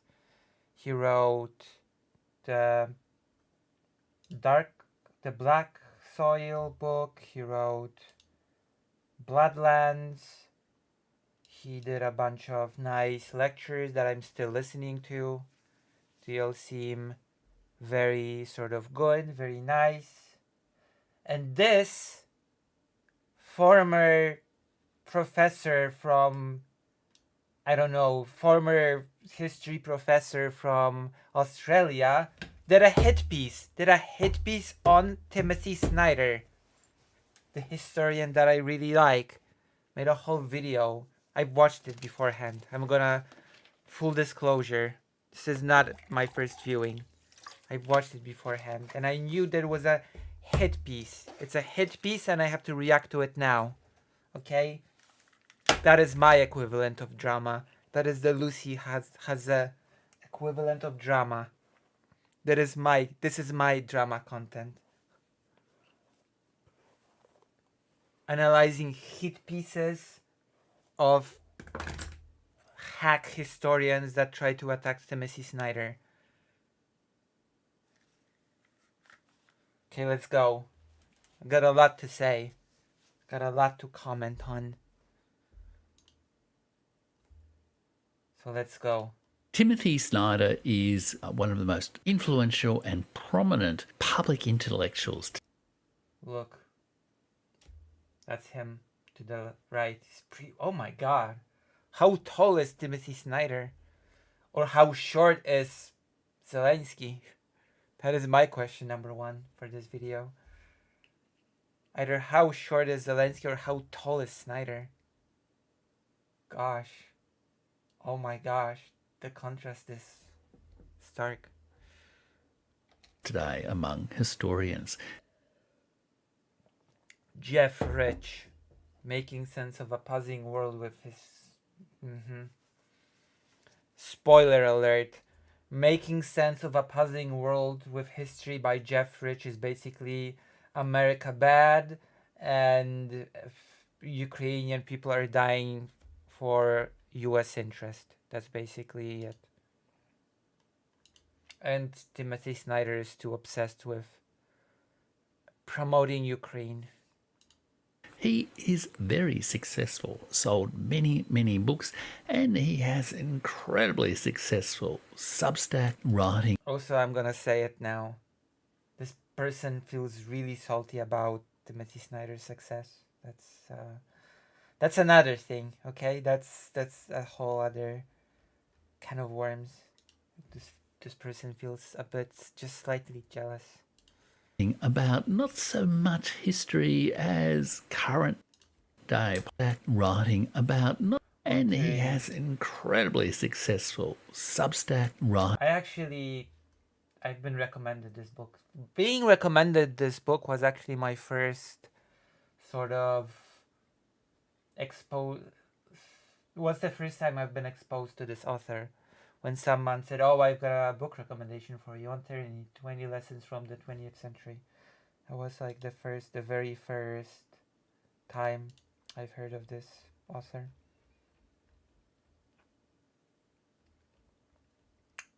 And from then on, it's been like,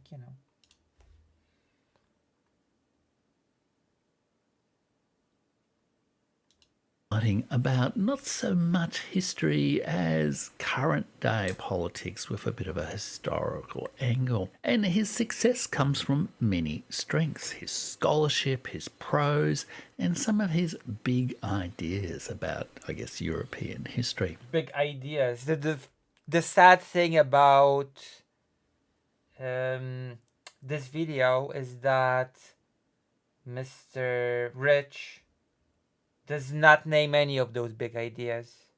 Welcome, Red Ruse. Welcome. But his role as a public intellectual, commenting on controversial public events, including democracy in America and the war in Ukraine. Wait, hold on. Okay, I'm going to comment on this one as well. Including intellectual, commenting on controversial public events, including... Controversial public events? What the hell do you mean when you call war in Ukraine a controversial public event? What does that mean? I mean, I know that for a person that just sits safely in Australia, it's just a controversial public event, but that is a very strange way to describe it. for a historian. It's like calling, oh, there's this little controversial public event, like living in the 40s. There's this little controversial public event, you know, Nazi Germany invading Europe. Little controversial public event. Democracy in America and the war in Ukraine has, I think, compromised the quality of his history. Of course, spoiler alert, this will not be explained. Why war in Ukraine has compromised his historical work, this will never be explained in the video. So don't expect it to happen. His big ideas might have become big lies. This also never gets explained. This statement also never finds any explanation. Just saying that this person throws a lot of big vague statements but never backs any of them up. Just putting it out there. Around 2016, he stopped really being a historian and became a pundit, even a prophet. I have no idea what he means by prophet. I'm actually following Timothy Snyder. Follow him on Twitter. I have no clue what this whole prophet thing is supposed to mean. Warning about rising authoritarianism and tyranny, especially in the form of Donald Trump and Vladimir Putin. Oh no. What a terrible pundit Timothy Snyder has proven to be on both counts. Obviously, we're dealing with no authoritarianism from Putin. That's, totally not. Of course, Putin is a totally run-of-the-mill leader. Sure. So Timothy Snyder has totally been a false prophet on that. Oh, and Trump. That's totally also nonsense, isn't it? There's totally not been an attempt to sort of, I don't know, a certain date after Trump had lost the election. That totally was not a thing. So I don't know. I guess Timothy Snyder was just plain prophet and completely incorrect.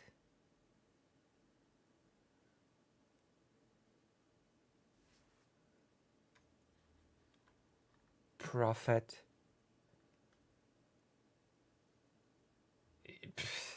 It really is interesting when someone just observes existing trends, observes what's going on, and say, hey, this Putin guy, he's pretty authoritarian, isn't he? Isn't that pretty bad? And then Mr. Rich here comes out and says, oh, dangerous, is he? Well, it looks like Timothy Snyder is trying to be a prophet.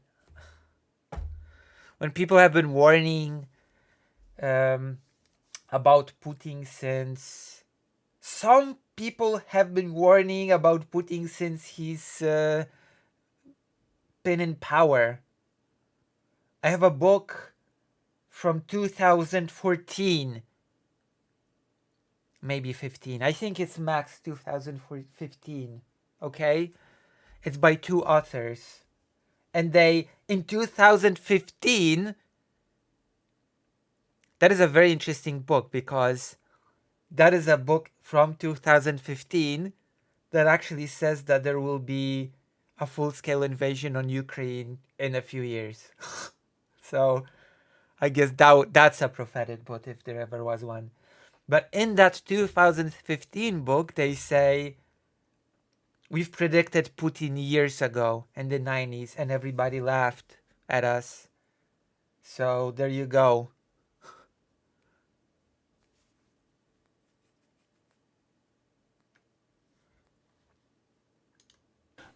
He poses today, I guess, as something of a prophet, a moral conscience for the Western world.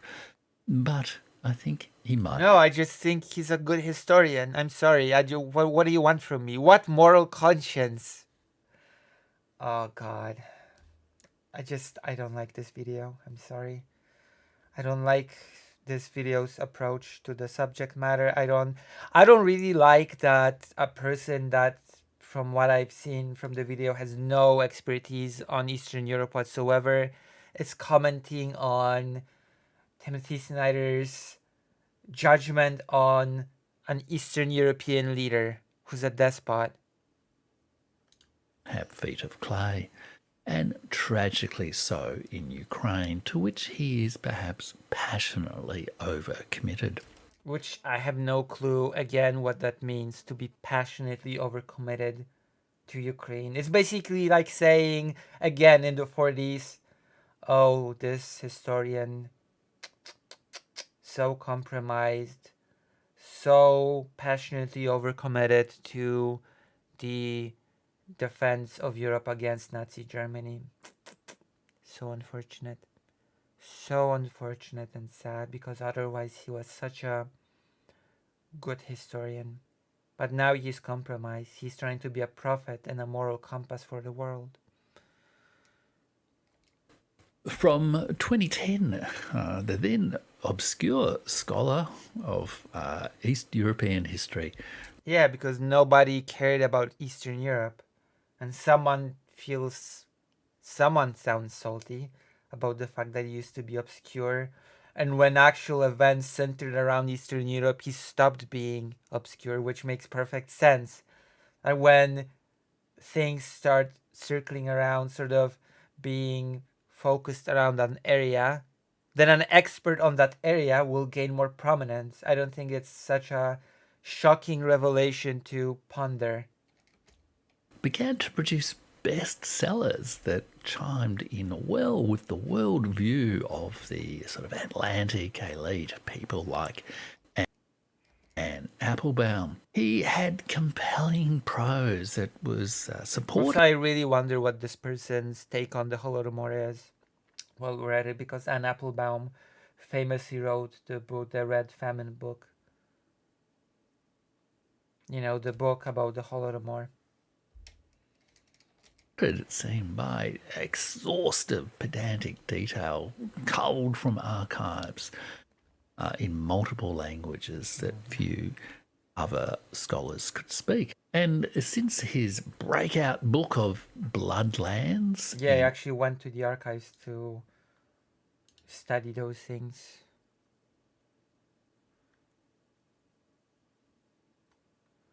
In 2010, Snyder has produced poetically charged... I mean, I'm not gonna infer. I wanna hear from his mouth.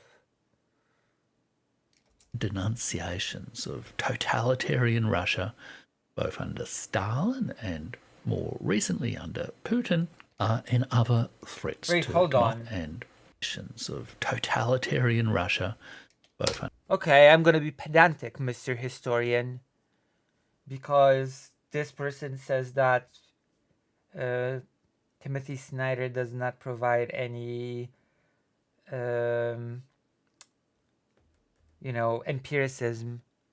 And then he says authoritarian Russia under Stalin. There was no Russia under Stalin. There was a Soviet part of the there was a Russian part of the Soviet Union, sure, but Stalin was a leader of the USSR, not of Russia. So there you go. You should be more accurate, Mr. Australian historian. That's first of all. And second of all, are you saying that the USSR under Stalin was not authoritarian? Are you trying to tell me that Russia under Putin is not authoritarian? Is that the claim that is being made here with this mocking tone? When you say that Snyder claims that those places are an example of authoritarianism? Under Stalin and more recently under Putin, and other threats to democracy, especially, of course, Donald Trump. Are you saying they're not? Is the implication here that he's wrong and they're not? He has challenged people who tell big lies of propaganda. Big lies And he did the quotation marks. He has challenged people who tell See? The quotation marks with fingers. big lies of propaganda, and in turn being challenged as an author of such distortions of the truth. He has also let slip some... That is the only piece that even approaches any empiricism in this video. That underplays Bandera. He doesn't, of course, say how he undermines Bandera. He doesn't mention any instances of him discussing Bandera, which he does in his Yale lectures. He just says, oh, in this one book, he doesn't mention Bandera enough. And that counts as whitewashing Stepan Bandera.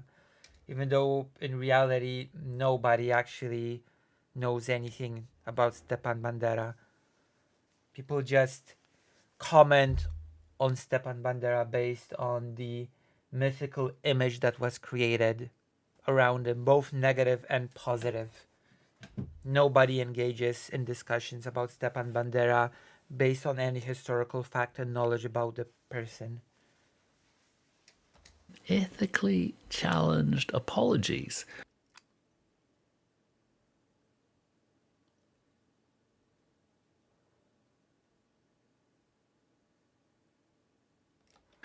for Ukrainian nationalists. After writing this essay, Snyder dropped from his historical work any reference to Bandera and the OWN. In Bloodlands, published in October 2000, the subject of... That's not the same as whitewashing, because the Bloodlands book is called Europe Between Hitler and Stalin. Heroes who were killers in the Bloodlands. Heroes challenged apologies for Ukrainian nationalist heroes who were killers in the Bloodlands of Eastern Europe. He even puts Volodymyr Zelensky in his profile picture on Twitter. I have no idea what relevance does this have to him as a historian. The fact that he put Volodymyr Zelensky in his profile picture. I have no idea why this is even mentioned at all. I have just... What is this supposed to demonstrate? What is this supposed to tell me? To be more accurate, he presents a picture of Volodymyr Zelensky listening to Timothy Snyder. Okay, what is this supposed to tell me? Snyder's early books were biographies of obscure Eastern European figures and the... Who are the obscure quote-unquote Eastern European figures? Now I'm curious about this one, because this person has no clue about Eastern European history. So how do I know if the figures that Timothy Snyder writes about are actually obscure or not? Maybe they're actually absolutely not obscure. Maybe they're actually really famous Eastern European figures. But since this guy has no clue about Eastern Europe, to him, the figures are obscure. Do you know what I'm saying here? If you have no idea what you're talking about, then some people that are actually pretty famous in the region will feel obscure to you.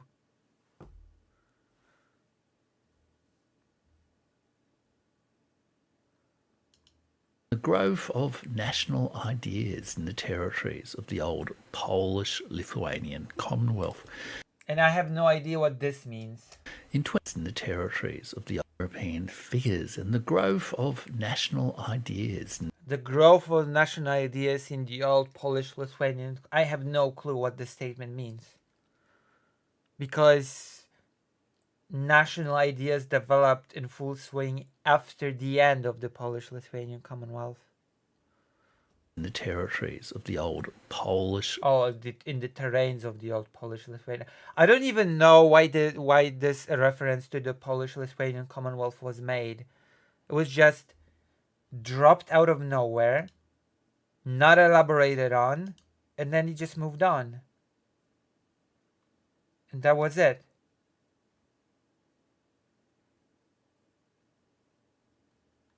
That was it.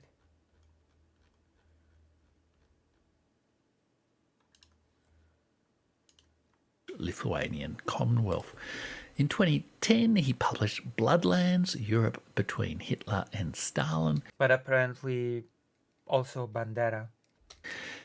which was reprinted in a revised edition in 2022. Bloodlands was Snyder's invented term for the area around Ukraine. No, it wasn't about the area around Ukraine. It was about the area between Germany and the USSR, which included, I don't know, Poland. You know, the place where most of the Holocaust happened. And the Holocaust is a pretty important bit of the whole Bloodlands idea. So no. Of course, Bloodlands correctly makes a case that Ukraine is a very important part of the whole puzzle, but we're gonna talk about it as he sort of criticizes. That he saw as the main killing fields of 20th century European history.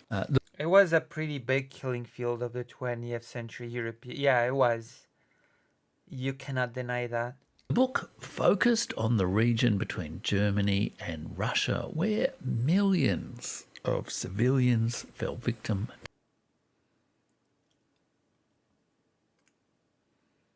to mass killing. Snyder equated the atrocities committed by Hitler and by Stalin. No, he did not.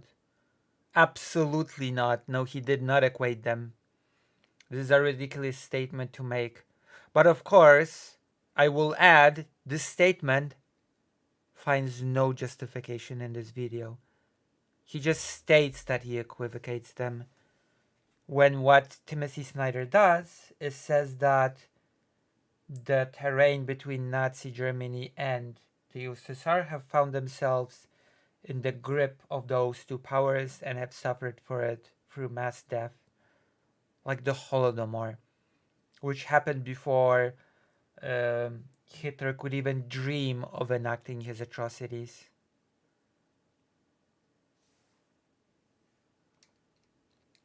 So, there you go. And in some scholars' views, downplayed the role played by the innocent victims of Ukraine in the Holocaust. In Black Earth, innocent victims of views downplayed the role played by the innocent victims of Ukraine. He downplays the role of innocent victims in Ukraine. And of course, because this guy has no idea about history, he doesn't know of the collaboration of Polish people in the Holocaust. But he only focuses on Ukraine because this guy has a clear anti-Ukraine bias. I'm sorry. This is clear from the video. I've already watched the whole video. I know that this guy has an anti-Ukraine bias. From saying that Timothy Snyder is dedicated to Ukraine, to making weird remarks about Volodymyr Zelensky, to downplaying the authoritarianism of Putin. It's just, I'm sorry. If you're gonna mention the participation of Ukrainians in the Holocaust, you have to mention the participation of other peoples from other countries. In which case, I'm from Poland and I'm going to mention the participation of Polish people in the Holocaust, which, according to some estimations, led to 200,000 Jewish people being killed directly due to this collaboration. Where is this being mentioned in this video? It's not, because this guy has no clue about it. Because he has no clue what he's talking about. In the Holocaust. In Black Earth, Snyder made a case that the ideological roots of the Holocaust lay in a distorted ecological worldview, where he believed that securing living space for the Aryan race required the destruction of existing states and the annihilation of millions of people. I'm sorry. Is our Australian former professor of history going to deny that Lebensraum was a huge plan was a huge thing for Nazi Germany. Are we now gonna say that he's not just bad on Eastern Europe, it seems. He's just bad on Second World War period. Are we gonna say that Lebensraum was not a big thing for Nazi Germany in World War II?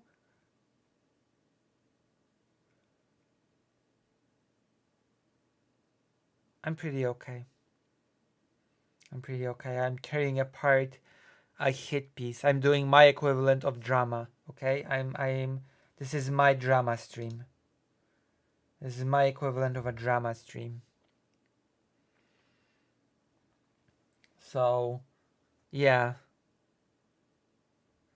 Lebensraum was not a big thing, I guess, for Nazi Germany. That's a statement and a half. I am? Thank you. Snyder argued that this ecological dimension is crucial for comprehending the scale and Also, I would say it's more of an economic dimension than ecologic. brutality of the Holocaust. And this book muted some of the criticism of Snyder's earlier account of events in Ukraine. However, his argument assumed that Ukraine was central to all the conflicts of 20th century Europe.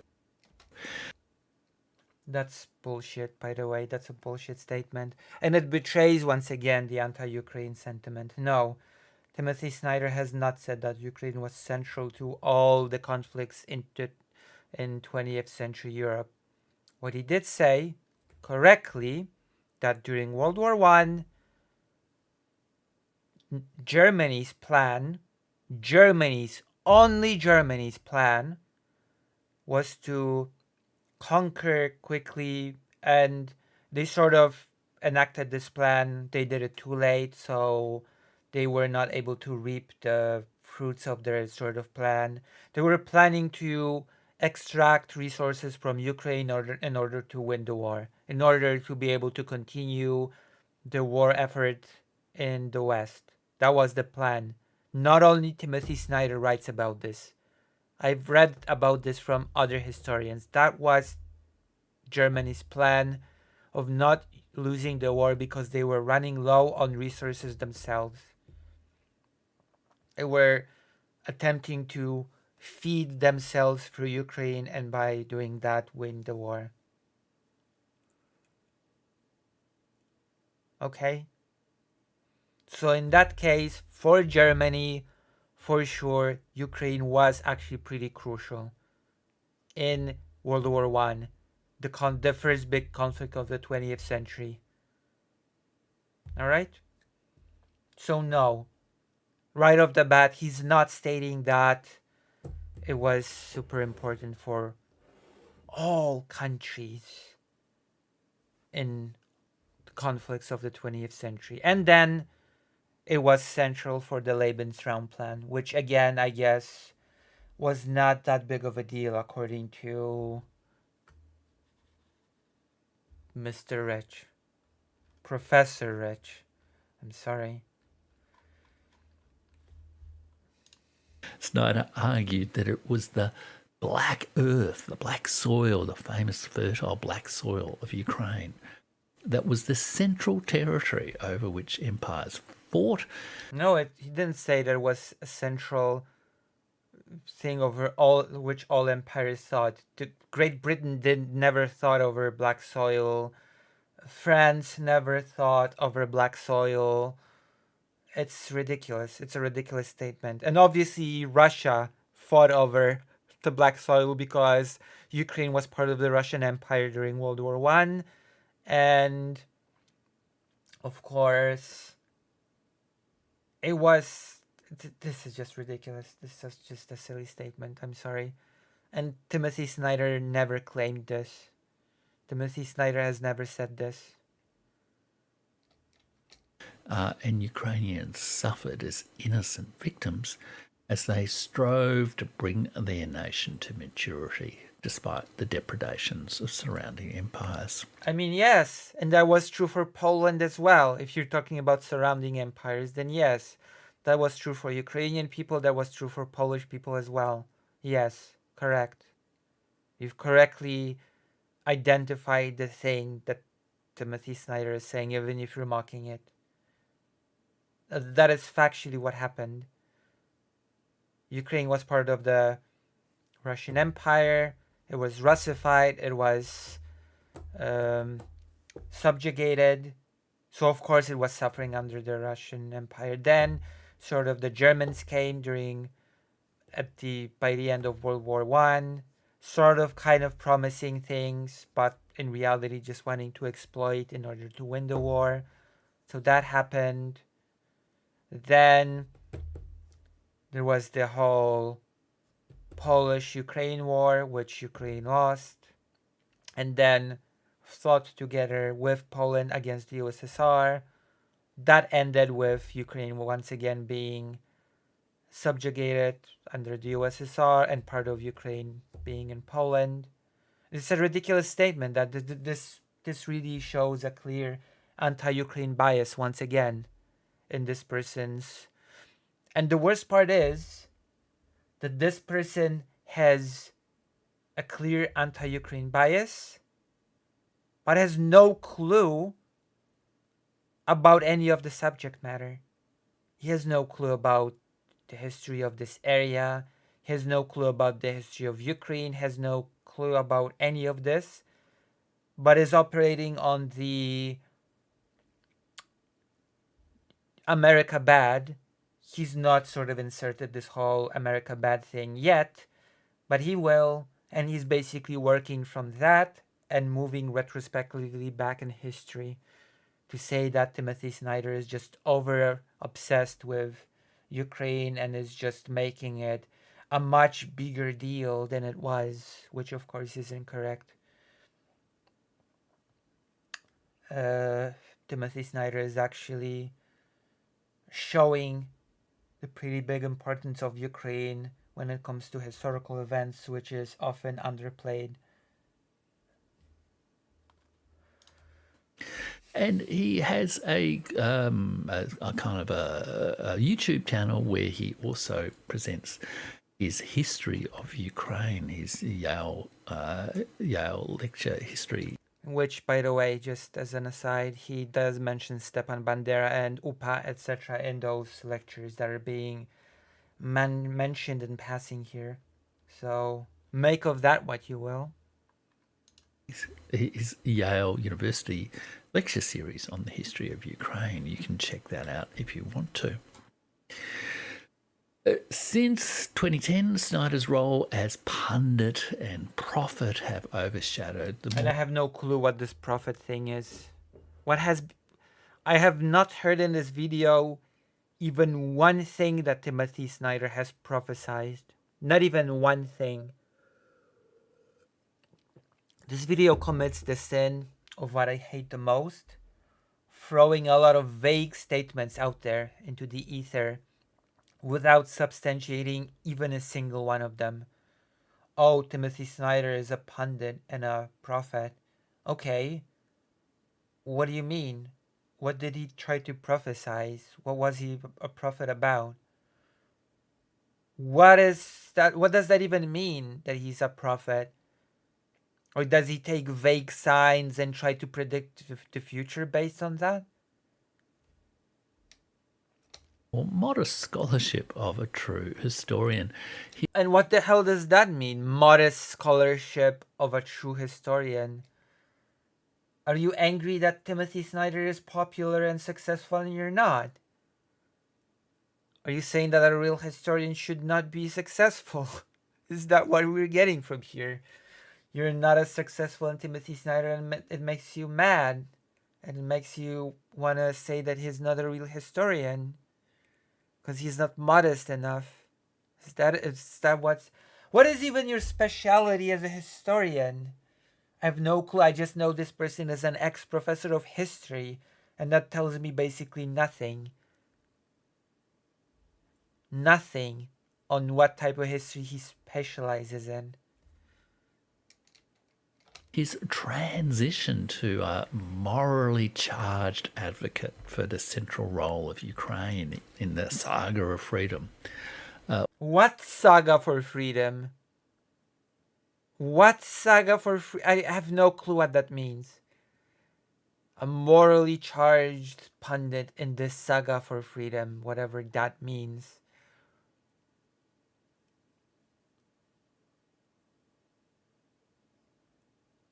Was well timed, of course, Well, it's more complicated than that. Like the Ottomans, it's not exactly accurate to say that the Ottomans held Ukrainian territory because it's a bit more complicated than that. Because at the end of the day, Tatars are not Ukrainians. Crimean Tatars are not Ukrainians at the end of the day. So that's a bit more complicated than that. In 2014, there's the Maidan Revolution of Dignity by others, coup by others. By others, coup. That language alone tells me a lot, by the way. Occurred. And since 2014, the United States and the various Atlanticist elites from the United States have scaled up their aggressive policies towards Russia. NATO scaled up and the various Atlanticist elites from the 2014, the United coup by others occurred.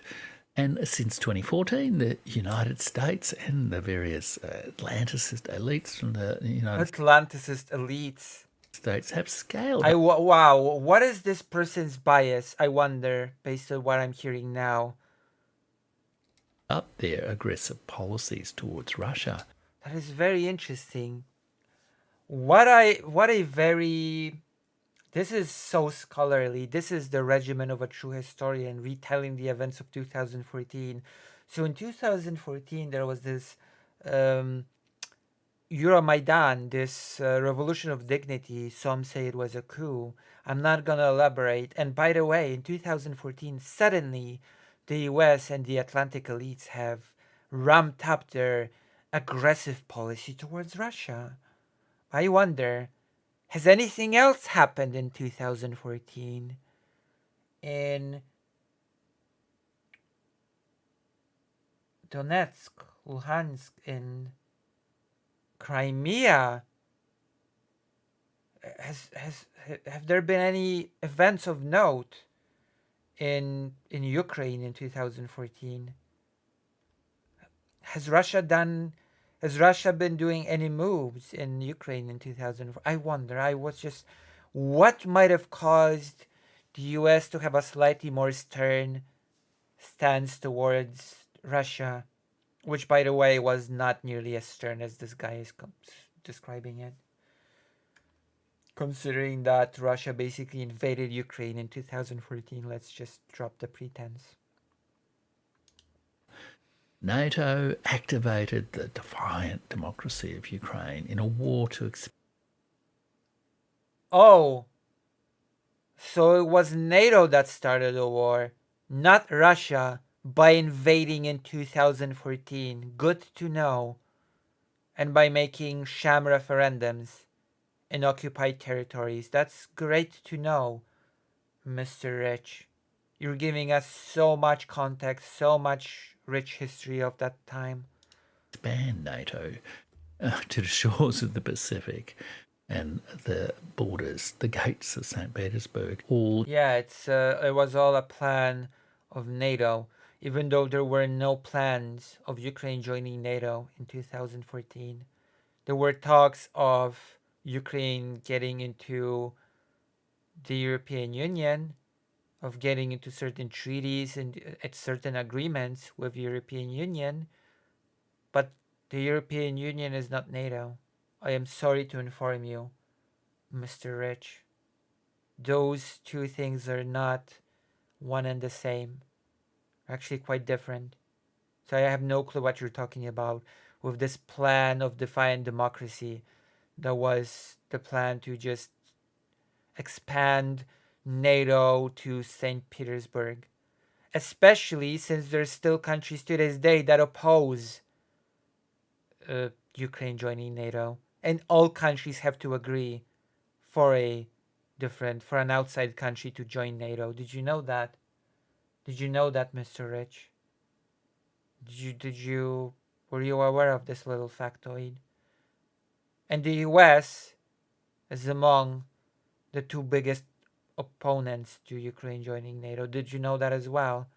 So how can the US simultaneously scheme to expand NATO all the way up to St. Petersburg and also at the same time oppose Ukraine joining NATO?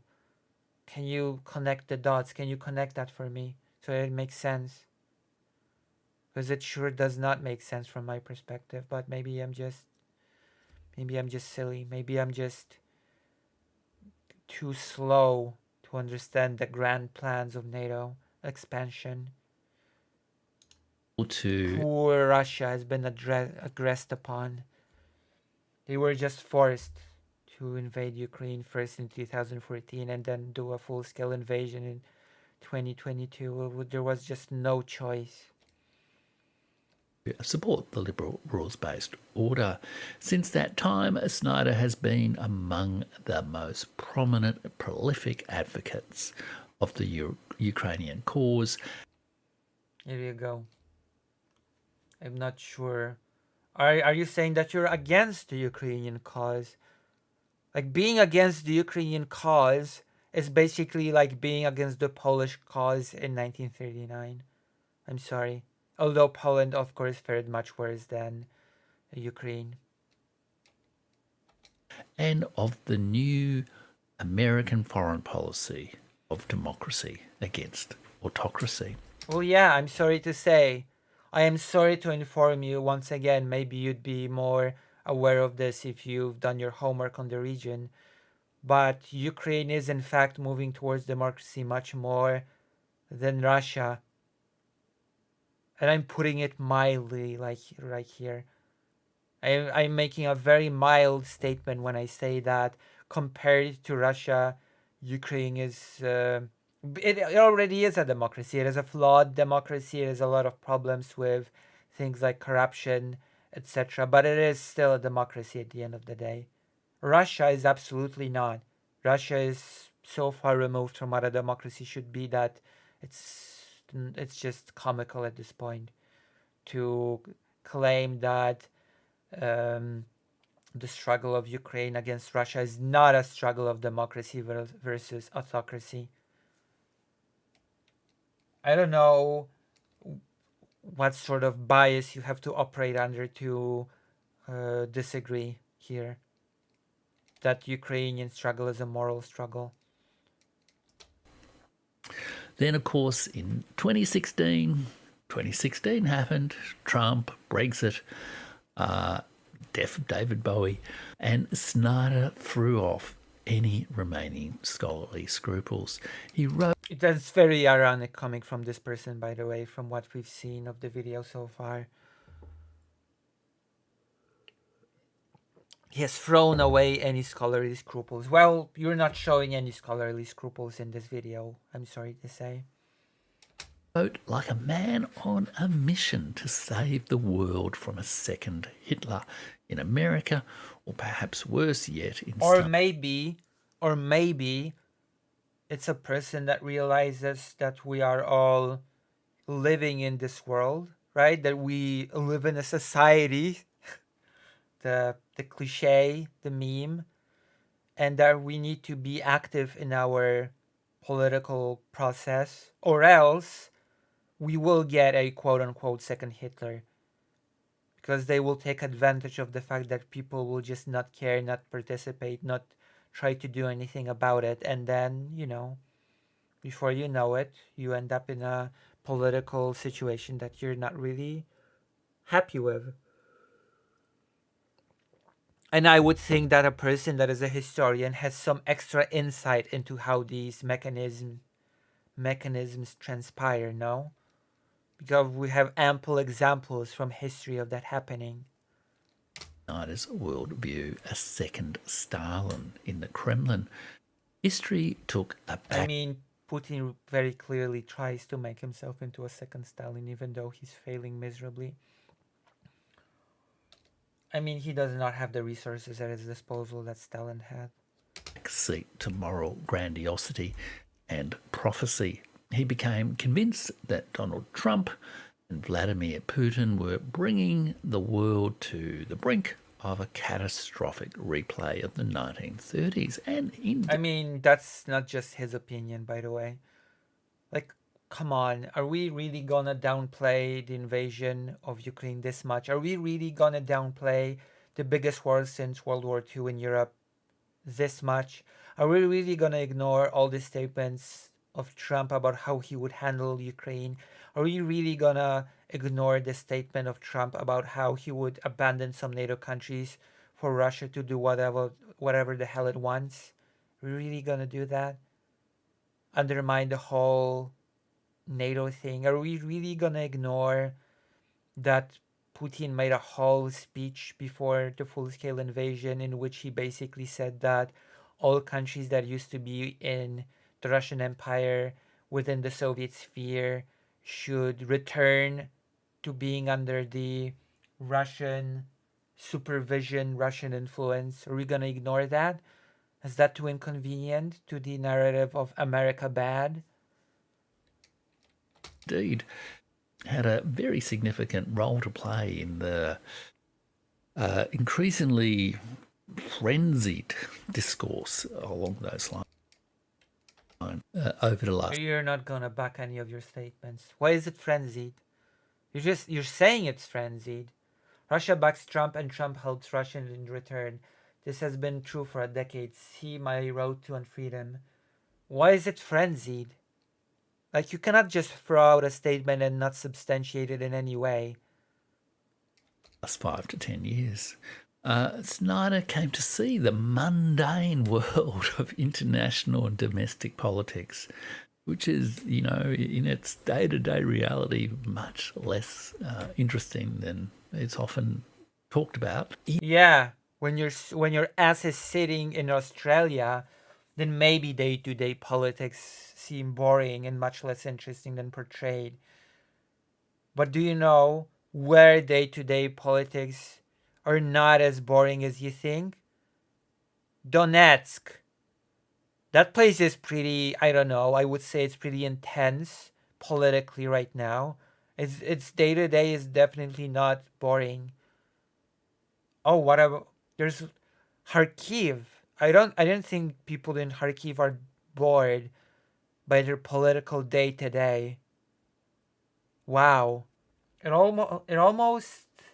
It's almost like the level of political boredom depends on which country you reside in. It almost is like certain things are happening more in certain places, and you cannot just judge the entirety of international day-to-day politics to be boring just based on where you are sitting. What about US politics? Is that day-to-day boring? You know, the attempt of Trump to overthrow the election results, was that boring? Was that everyday boring politics? Project 2025? Is that boring? Is that boring you? This is just a ridiculous statement, once again. Also, what does boring mean in this case? In images. It's just an attempt to downplay. Oh, Putin is not really that authoritarian. Ukraine is not really a democracy. Being pro-Ukraine in this current conflict is just, you know, being overeager, fanatical almost, just like Timothy Snyder, who's a fanatic for Ukraine.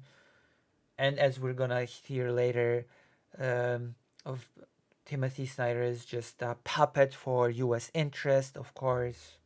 That's a common line that is often being invoked. Whatever, no big deal. Of good and evil. His rhetoric became unmoored from the archive and yet still mired in the blood and horror he must have witnessed in his studies. And this, by the way, I'm gonna let him finish, but I'm gonna say what he's about to posit is a very, very, very ahistorical view of the world. I'm gonna explain why. That archive of the great tragedies of Europe between 1918 and 1945, and let's not equivocate about those absolutely horrible events. But good and I have no clue what he means by when he says let's not equivocate between those horrible events. But I will say this one thing. When he says that the everyday political reality is boring, that Trump is not such a great deal, that Putin, which at this point is a very ridiculous thing to say, is not such a big deal, everyday politics is really boring, and then he says horrible, horrible things happen in 20th century Europe, and what he's basically saying, all those atrocities in the 20th century were an isolated thing. They can never happen again. Those were atrocities that could never happen again. No political climate ever could lead to anything like this happening again. To think that it could is just being over eager and not understanding that everyday politics is boring. That was some magical, isolated event.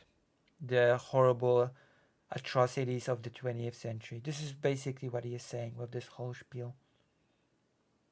Which, as you might sort of surmise, is a pretty silly position.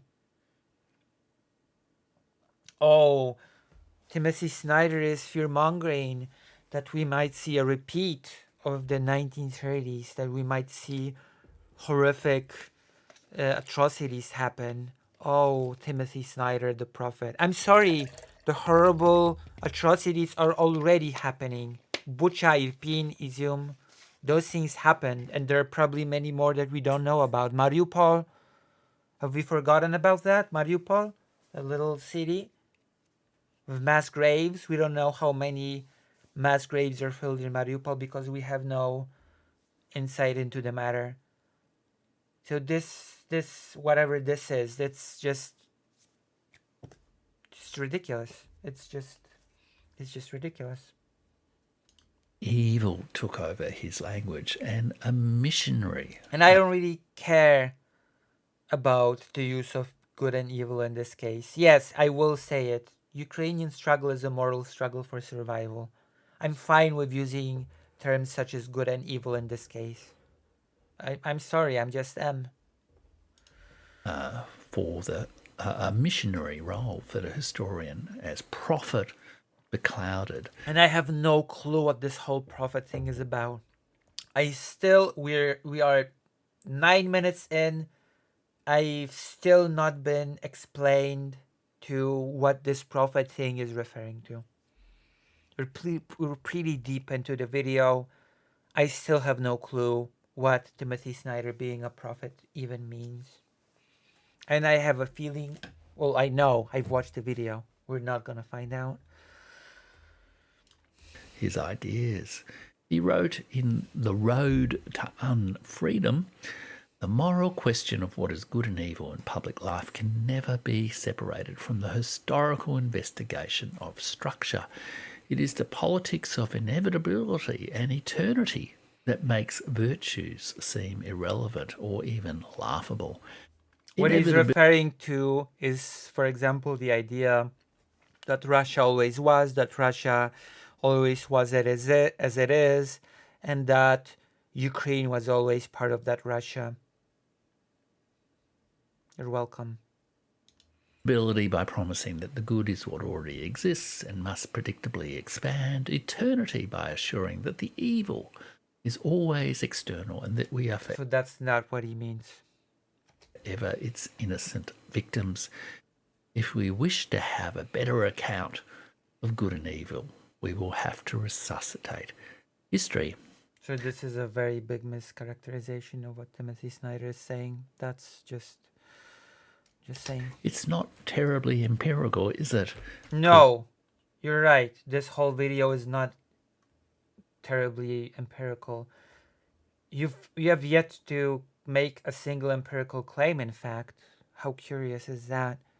How curious is it that you're still to have made a single empirical claim in your amazing video? Talking all that stuff about good and evil. The rhetoric is Manichaean and reflects, I think, a regrettable tendency in American political culture with its near religious belief in the manifest destiny of. Oh, and of course, now we are entering the territory of all of this being about the US. All of it is about America. All of it is about the American manifest destiny. Ukraine fighting against an invading force, against an invading country, an invading state, which is Russia. Well, that surely is all about the US manifest destiny. Surely it's all about manifest destiny and nothing else. It could not be about anything else. It's just impossible. It could not conceivably be about anything else. Because as we know, all international affairs, all international relations theory can be just summarized by saying America bad. Thank you. I've just taught you international relations. You don't have to go to university anymore to study it. America bad, that's all you need to know. Thank you. American Thank you for listening to my lecture. liberalism. Sadly, if we wish to keep a sense of history alive, a sense of reality alive with history, we may need to set aside talk of good and evil. After all, it suffocates empathy, without which history cannot live. That statement makes no sense. If you set aside good and evil, if you use terms good and evil, it suffocates empathy. That is not a very empirical statement, Mr. Rich, I'm afraid to say. That's just a vague, nonsensical claim, which of course you're not going to substantiate, because why would you be interested From in that? afar, a process some psychologists call fusion appeared to occur in Snyder's mind. Trump really was. Oh, we are psychoanalyzing Timothy Snyder now, because you are a psychologist and or psychiatrist by... Oh no, wait, you're a historian. A historian, and I don't have a clue what your historical background is, so I have no idea what period of history is your specialization, actually, so... Whoops. Hitler. Putin really was Stalin. And all his life, Snyder had taught himself, had schooled himself to believe that Hitler and Stalin were equal evils. Ukraine. Timothy Snyder has never claimed that Hitler and Stalin were equal evils. But I can understand, actually, with your bias that you're showing, why you would like to underplay the atrocities committed by Stalin. I can certainly see why you would want to do that. Was really a It makes perfect sense to me. democracy and I'm sorry. symbols. Ukraine was really a democracy, were equal. Schooled himself to believe that Hitler and Stalin were equal evils. Ukraine was really a democracy. There you go. This statement discredits, invalidates the entirety of the video. This statement alone invalidates the entire video, because at the time of Hitler and Stalin, there was de facto no Ukraine. There was the Soviet Ukraine, which was not independent by any stretch of the imagination, and Timothy Snyder would never claim that it was a democracy. There was parts of Western Ukraine that were within Poland, and I don't think Timothy Snyder would claim that Western parts of Ukraine that were in Poland were a democracy. So I have no clue where this person got the impression that Timothy Snyder claims that Ukraine was a democracy during the reign of Hitler and Stalin, since there was no independent Ukraine state during that time. But, you know, whatever's clever. And Snyder really was like a Dietrich Bonhoeffer, Whatever's clever. opposing evil in a lonely, heroic moral struggle.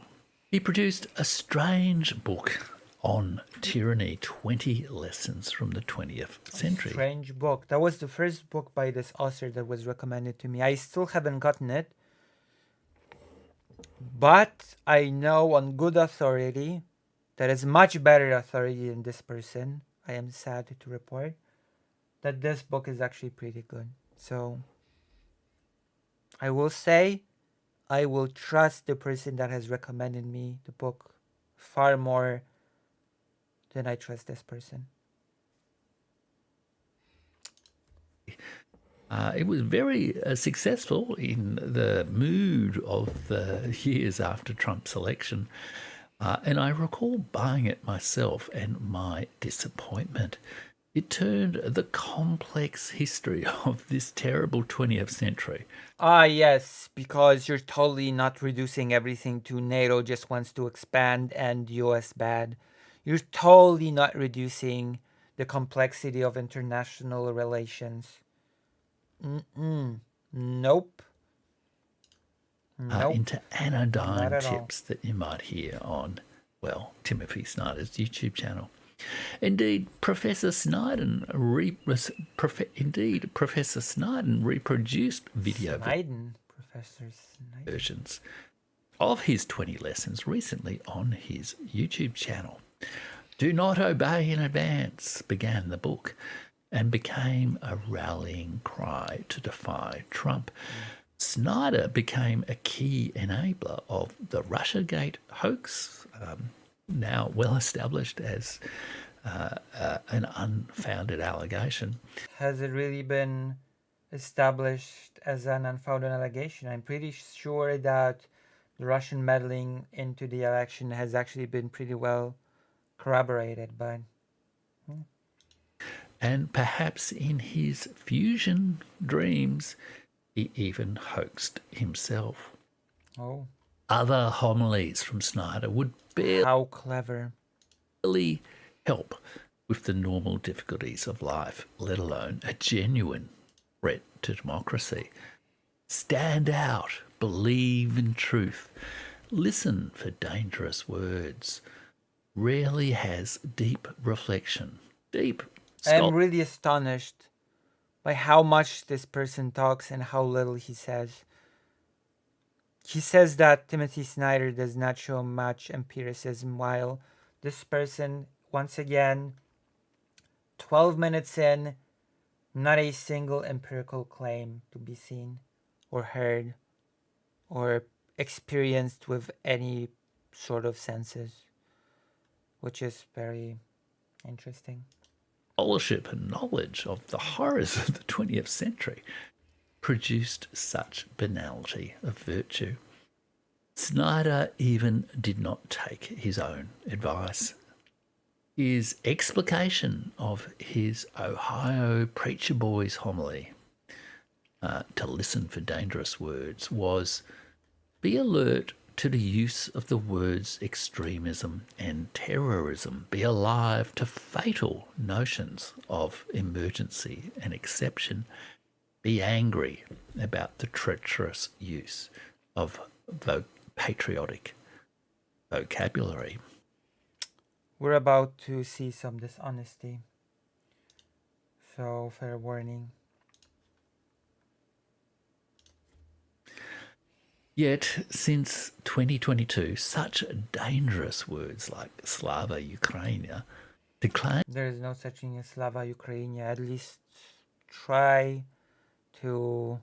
I don't know what Ukraina is. It's like this bizarre. I'm not gonna dwell on it. The phrase Slava Ukraina, Ukraini predates Bandera because he's about to say that it's a dangerous Bandera thing, the nationalistic murderous cry, which of course when Timothy Snyder means be careful about dangerous words, he means it during peacetime when dictators build their nationalistic fervor in order to consolidate power. Thank you very much. He doesn't mean it, oh, be careful of patriotic fervor when a country gets invaded by a much bigger neighbor. That is actually not what Timothy Snyder meant because, Timothy Snyder is not an idiot. And I doubt this person is an idiot either. This person is just dishonest. And the dishonesty is really on display. The dishonesty is not really subtle. When he sort of says, oh, wow, look at that. Timothy Snyder tells us to be careful of dangerous words, of the nationalist fervor. But look at this. Ukraine has been invaded by Russia, a much bigger neighbor. Ukraine has been... Ukrainian cities are being razed to the ground. Ukrainian people are being killed. Ukrainian children are being kidnapped.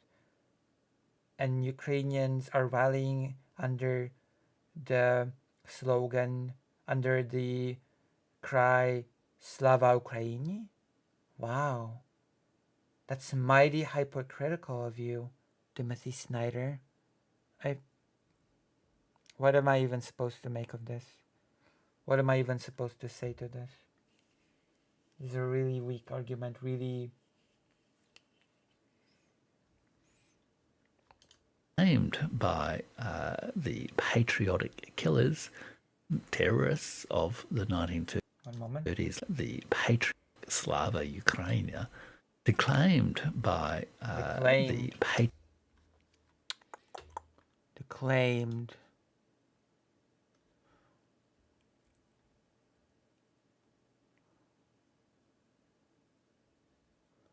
Declaimed, huh?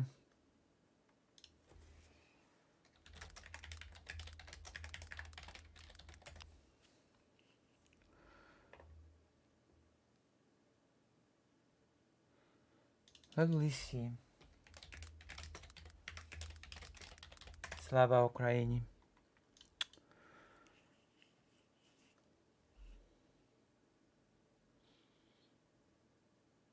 Oh. Interesting. It says here on the Wikipedia that this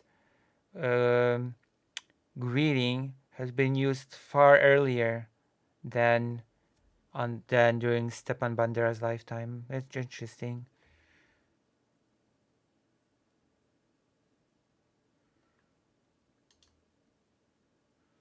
How curious. Patriotic killers, terrorists of the 1930s like Stepan Bandera, who actually spent most of his killer career in jail. First Polish and then Nazi. Yeah. have driven Snyder to urge Ukrainians into a new bloodlands. So Timothy Snyder is this puppet master. This puppet master that just urges the Ukrainians into the new bloodlands. What's coming is that's basically the whole ideology of this person. That's basically the historical rigor of this person. That's basically the whole political shtick of this person, what he is about to say. To sacrifice themselves in hundreds of thousands in the service of American imperial glory. So, what we're seeing in Ukraine, just for the record, is not a country that's invaded, that's defending itself against an invader. No. What we are seeing is Ukrainian people being influenced by this puppet master, Timothy Snyder, who encourages them to enact a new bloodlands by sacrificing themselves by the hundreds of thousands in the name of U.S. imperialism glory. That's exactly that's totally a view that is connected to reality of what's going on. Of course, Russia just I have no clue what is the role of Russia in all of this. I guess Russia is just defending itself. I guess by invading Ukraine, Russia is just basically defending itself against US imperialism. By this logic, it's a defensive war by Russia. It's a defensive kidnapping of children.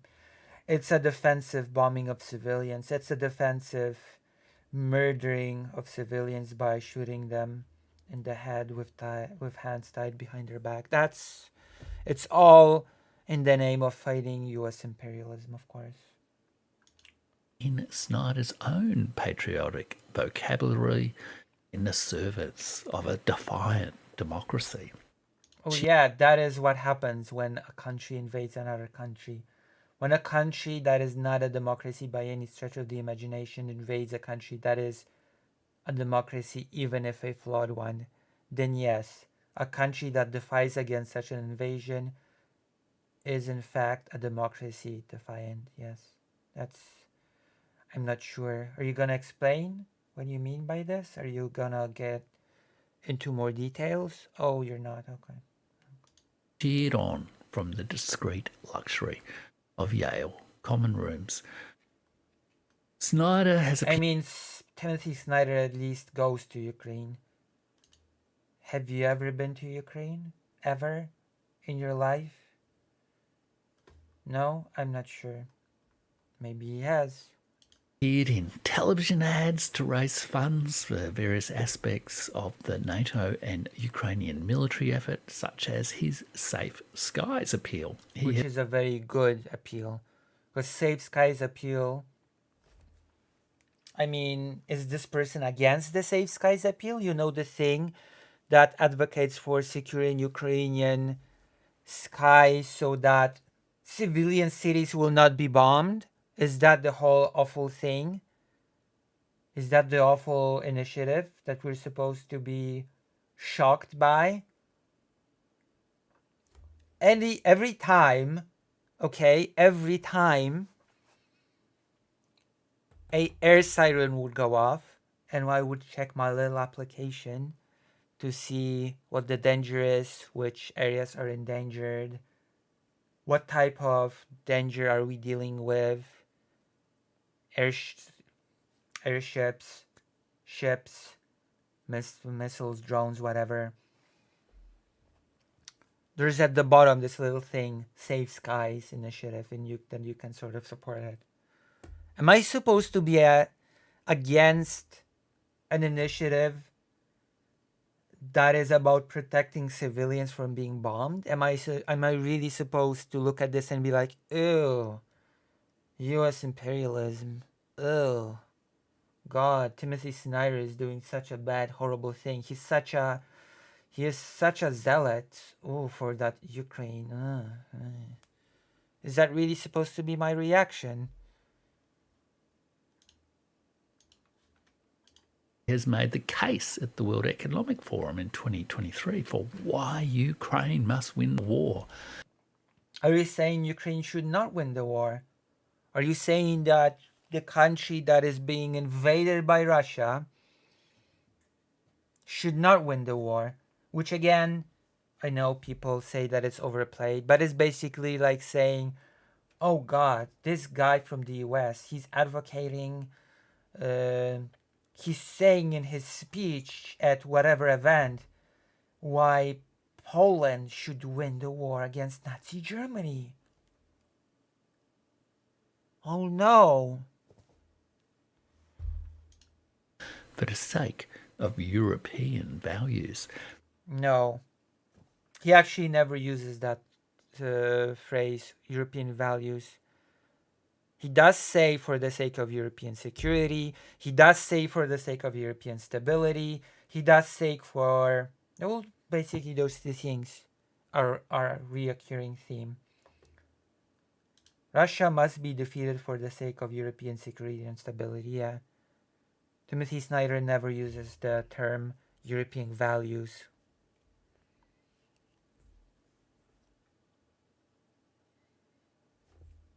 Oh yeah, he's anti-Ukraine. In 2024, perhaps less confident in his own perceptions, he was reduced to merely arguing that Russia must lose. Yeah, it should lose. It objectively should lose. And of course, once again, Mr. Rich is not gonna go into any detail about any of his statements. Save American And I know what this person's trying to spin here. European values, as in the dog whistles, Western values, Western civilization, racism, etc. It's basically the thing that he's trying to get at here, which is completely incorrect in this case. Because Timothy Snyder never invokes European values. He invokes security, stability, etc., which is objectively correct. Are we really supposed to forget that Russia has been waging a hybrid war against Europe for some time now? Are we supposed to forget about the arson in Poland? One of the biggest shopping centers in Warsaw burned to the ground. The Vietnamese community taking the biggest blow in its existence in Poland. The attacks on other European countries. Are we supposed to just be like, oh, let's forget about all that? Pace, perhaps. And he has been consistently passionate and persistently wrong-headed, even in life. Persistently passionate and persistently wrong. Are we gonna hear what he is wrong about? What is he wrong about? No? We're not gonna listen to an explanation as to what he is being wrong about? Okay then. Last week or so, he's published some very odd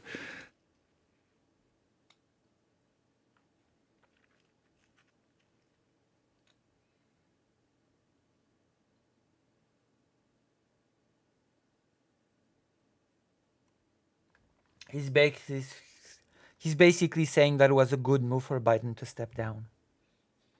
Let's not get overexcited. I'm not sure why this is being so scrutinized, but yes, it was a good move. As it turns out, it was a good move for Biden to step down.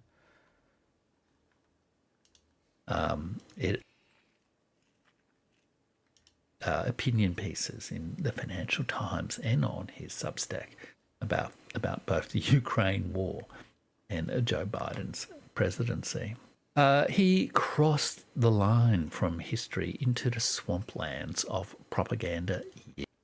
I'm not sure if this is a thing that you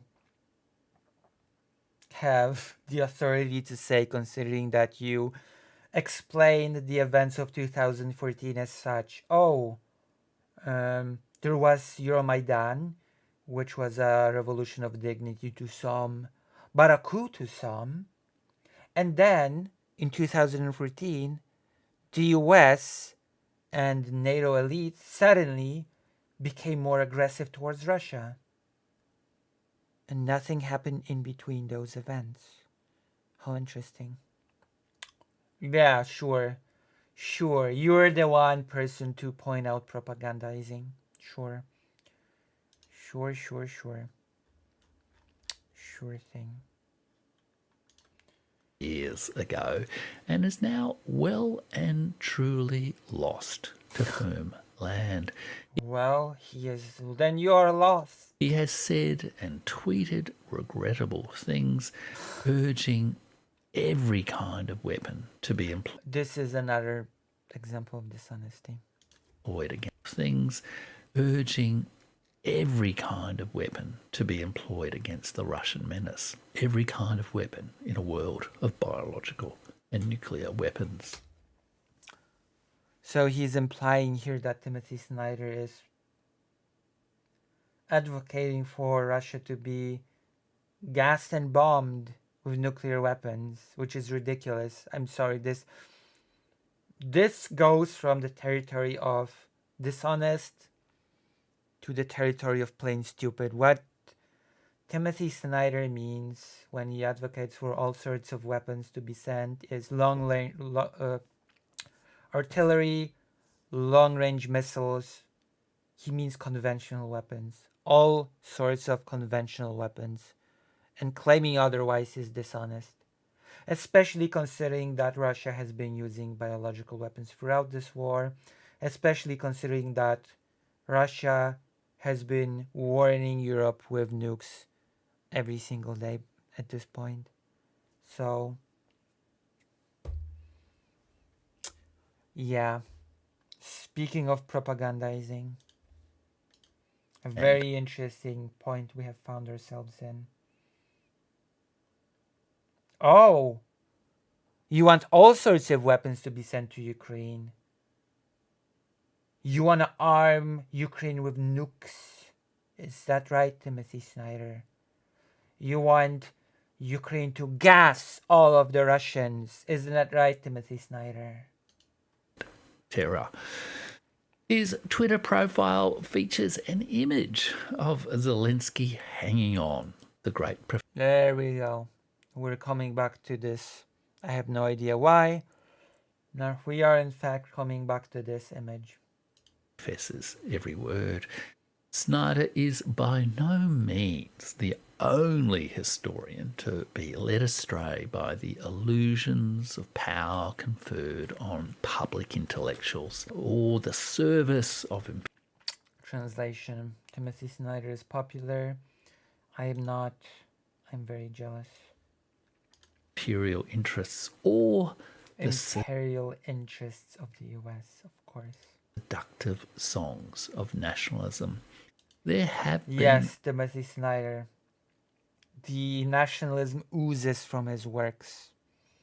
Many such cases in the United States, Ukraine, Britain, Russia, China, and around the world. And Priya Satia, in her wonderful book Time's Monster History, Conscience and Britain's Empire, compellingly shows that there is a long, long collaboration between history and empire. However, I think Snyder is very much... We're sort of forgetting in all of this that Russia is just attempting to rebuild empire now, but that's not the US empire, so that's a good empire.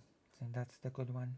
Product of American cultural institutions and... Am I a product of American cultural institutions? Am I? I'm Polish. I live in Poland.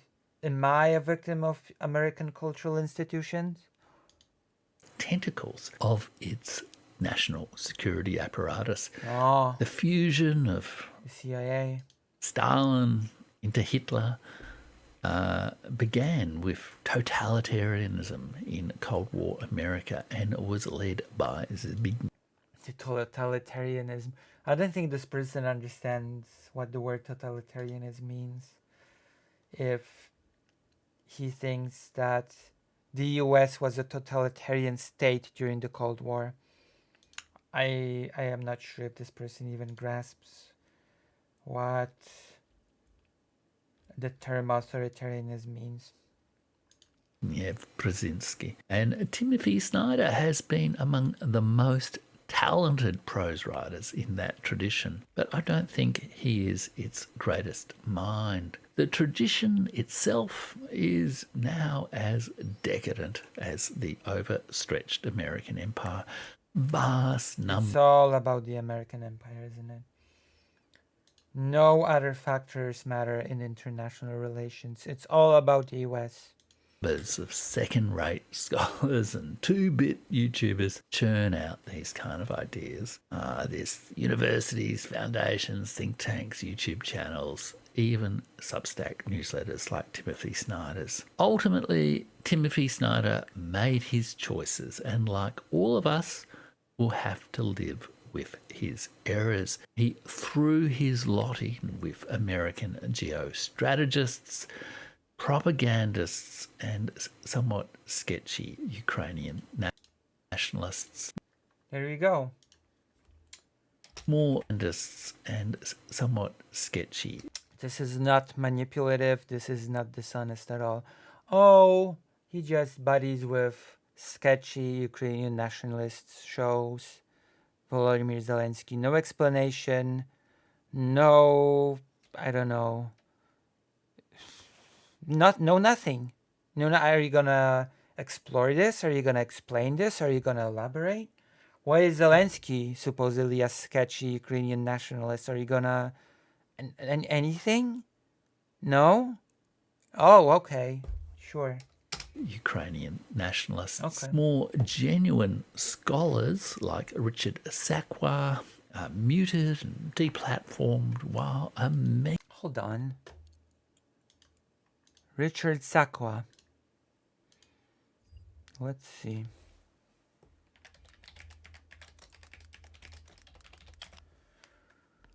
Who is Richard Sakwa?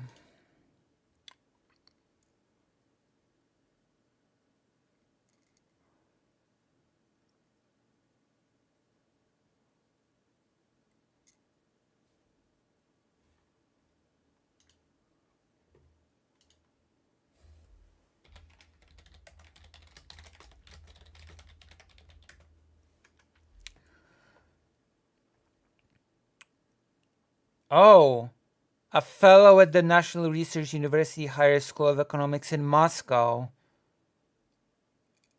An honorary professor in the Faculty of Political Science at Moscow State University. Oh. Oh. Oh. Interesting. Huh.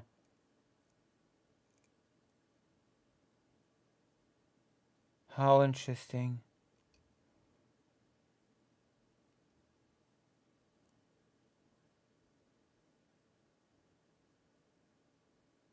His book Frontline Ukraine is about the origins of the Russo-Ukrainian War. It argues that the conflicts in post-Soviet space are caused by the expansionism of Western Atlanticist wider Europe and the revanchist aggression of Eastern European states, with the USA and NATO sparking a new Cold War. The book cautions against European security become hostage to a faraway country, Ukraine. Sakwa argues that it is wrong-headed in conceptualization and dangerous in its consequences to describe Russia as expansionist. Oh, so Chechnya, Georgia, all that was just silly business. Okay, I get it.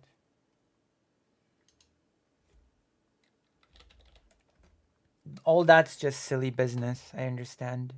Russia's totally, it's wrong-headed to call Russia expansionist. I get it. I understand.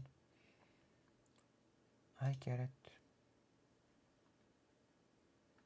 megaphone is given to a man like Timothy Snyder, but there is a lot more. Interesting historian that you quote as the good historian and an unbiased historian on Ukraine. Very, very cool. Very, very cool guy, this Richard Sakwa, the fellow at the Moscow University. Cool. There's certainly no bias. No bias there whatsoever. More to learn about our sad state of the world today in Richard Sakwa's The Lost Peace, How We Failed to Prevent a Second Cold War. Then there is really, we're really gonna double down on Richard Sakwa. That basically is okay. That's great. is in Timothy's Of course, you're not gonna elaborate on any of this. Snyder's books on the road to unfreedom. I wonder if the coming collapse of Ukraine's war effort, political regime, will lead Timothy Snyder to write. Oh, wait, hold on. I don't remember that part. I must have dozed off. I must have lost it. I'm sorry, what did he just say? A better effort, political. Wonder if the coming collapse, books on the road to unfreedom. I wonder if the coming collapse. Bloomberg, Ukrainian army collapse cannot be ruled out. I guess in this rigorous historian's mind, saying Ukrainian collapse cannot be ruled out means, oh, Ukrainian collapse is coming. That is so empirical of you. That is so facts-based. That is so real of you, Mr. Rich. I wonder if the inevitable fall, that is such honest analysis of the war as well. I wonder if the inevitable fall of the Ukrainian state will change Timothy Snyder's tune any. Wow, okay. I don't remember that part actually. That is something. Of Ukraine's war effort, political regime will lead. Political regime of Ukraine. I swear to God, this is. We're not gonna mention the Russian political system in any way, shape, or form, right? Timothy Snyder to write a better book than on tyranny, and a book that reflects on the lessons of the 21st century. If nothing else, I hope he does reflect on how at times he got carried away with the stories. How? How did he get carried away? Are you gonna explain it or not? He told himself about history. I hope he finds some peace in his own life, even if he has helped bring a disastrous war to Ukraine. What? What? Timothy Snyder has helped to bring a disastrous war in you. What is that supposed to mean? What power did Timothy Snyder, of all people, have to affect anything? What influence over any of these events did Timothy Snyder? Oh yeah, Timothy Snyder wrote a book on the history of Ukraine. His influence reaches so deep, he practically caused the Russian invasion.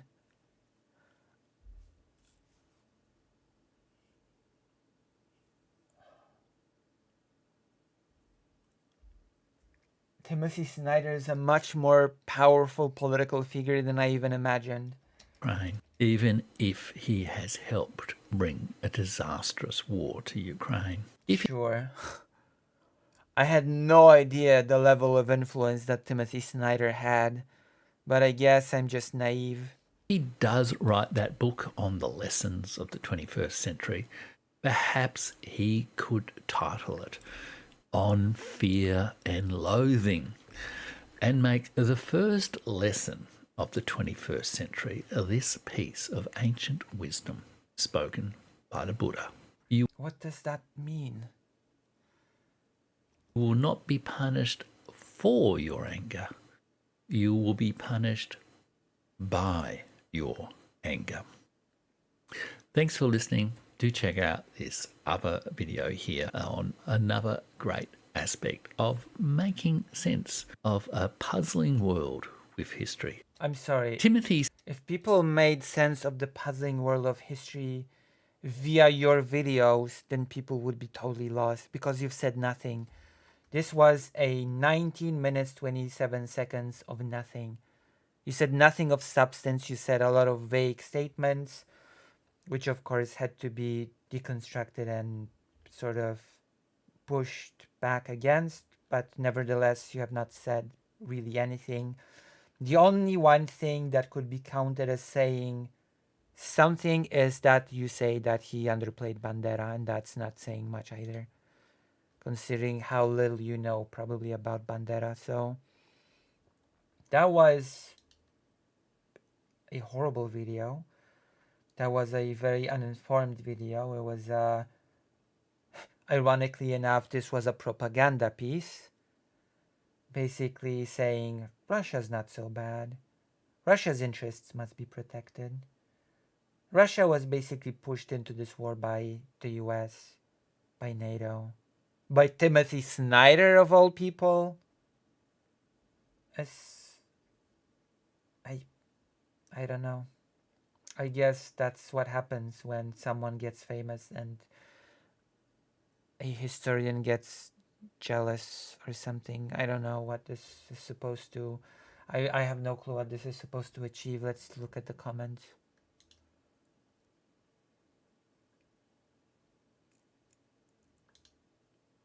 Thank you. Like telling the big lies of World War II and the Holocaust.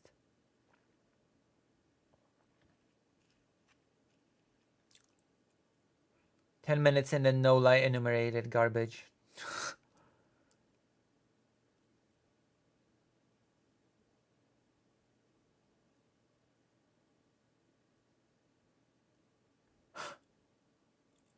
Much less interesting, you say. Really? Are you feeling okay? He tried to overthrow the election. His followers built gallows to hang a VP who would not do the will of the mad crowd, and the man who would be king. They defected in capital, and 6 people died. Fine people, he said. Go home. We love you.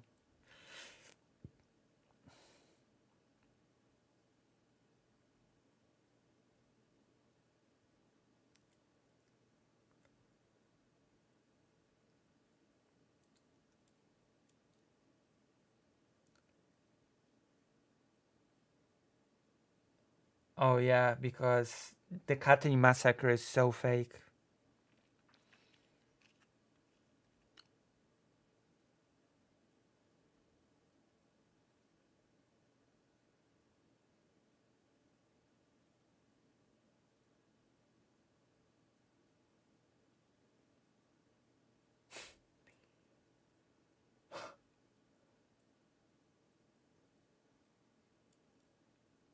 Oh, I've listened to a few of this guy's videos now. If you're a Trump supporter or upset with left-wing politics, you like this guy.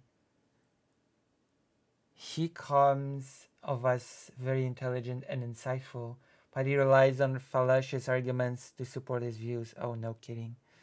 This combined with his lack of charisma is why I don't see him becoming any more popular than he currently is. With a charisma boost, he may. Charisma boost. Oh gosh. A charisma boost. It's 4 a.m. But the person said that they would be late 15 minutes. I might as well finish the stream here for now. So I guess I'll be back tomorrow, right? I'll see you all. I hope you've enjoyed this little segment about. I hope you've enjoyed this little drama segment.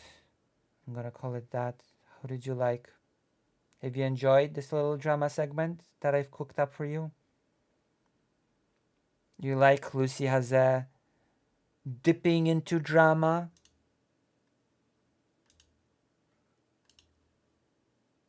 Pushing back against hit pieces? Thank you.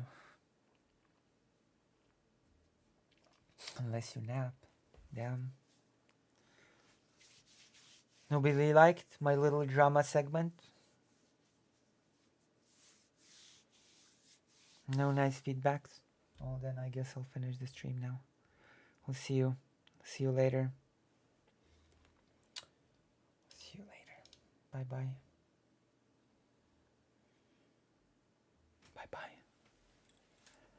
If you don't have any feedback for this, then I guess I'll just cry myself to sleep.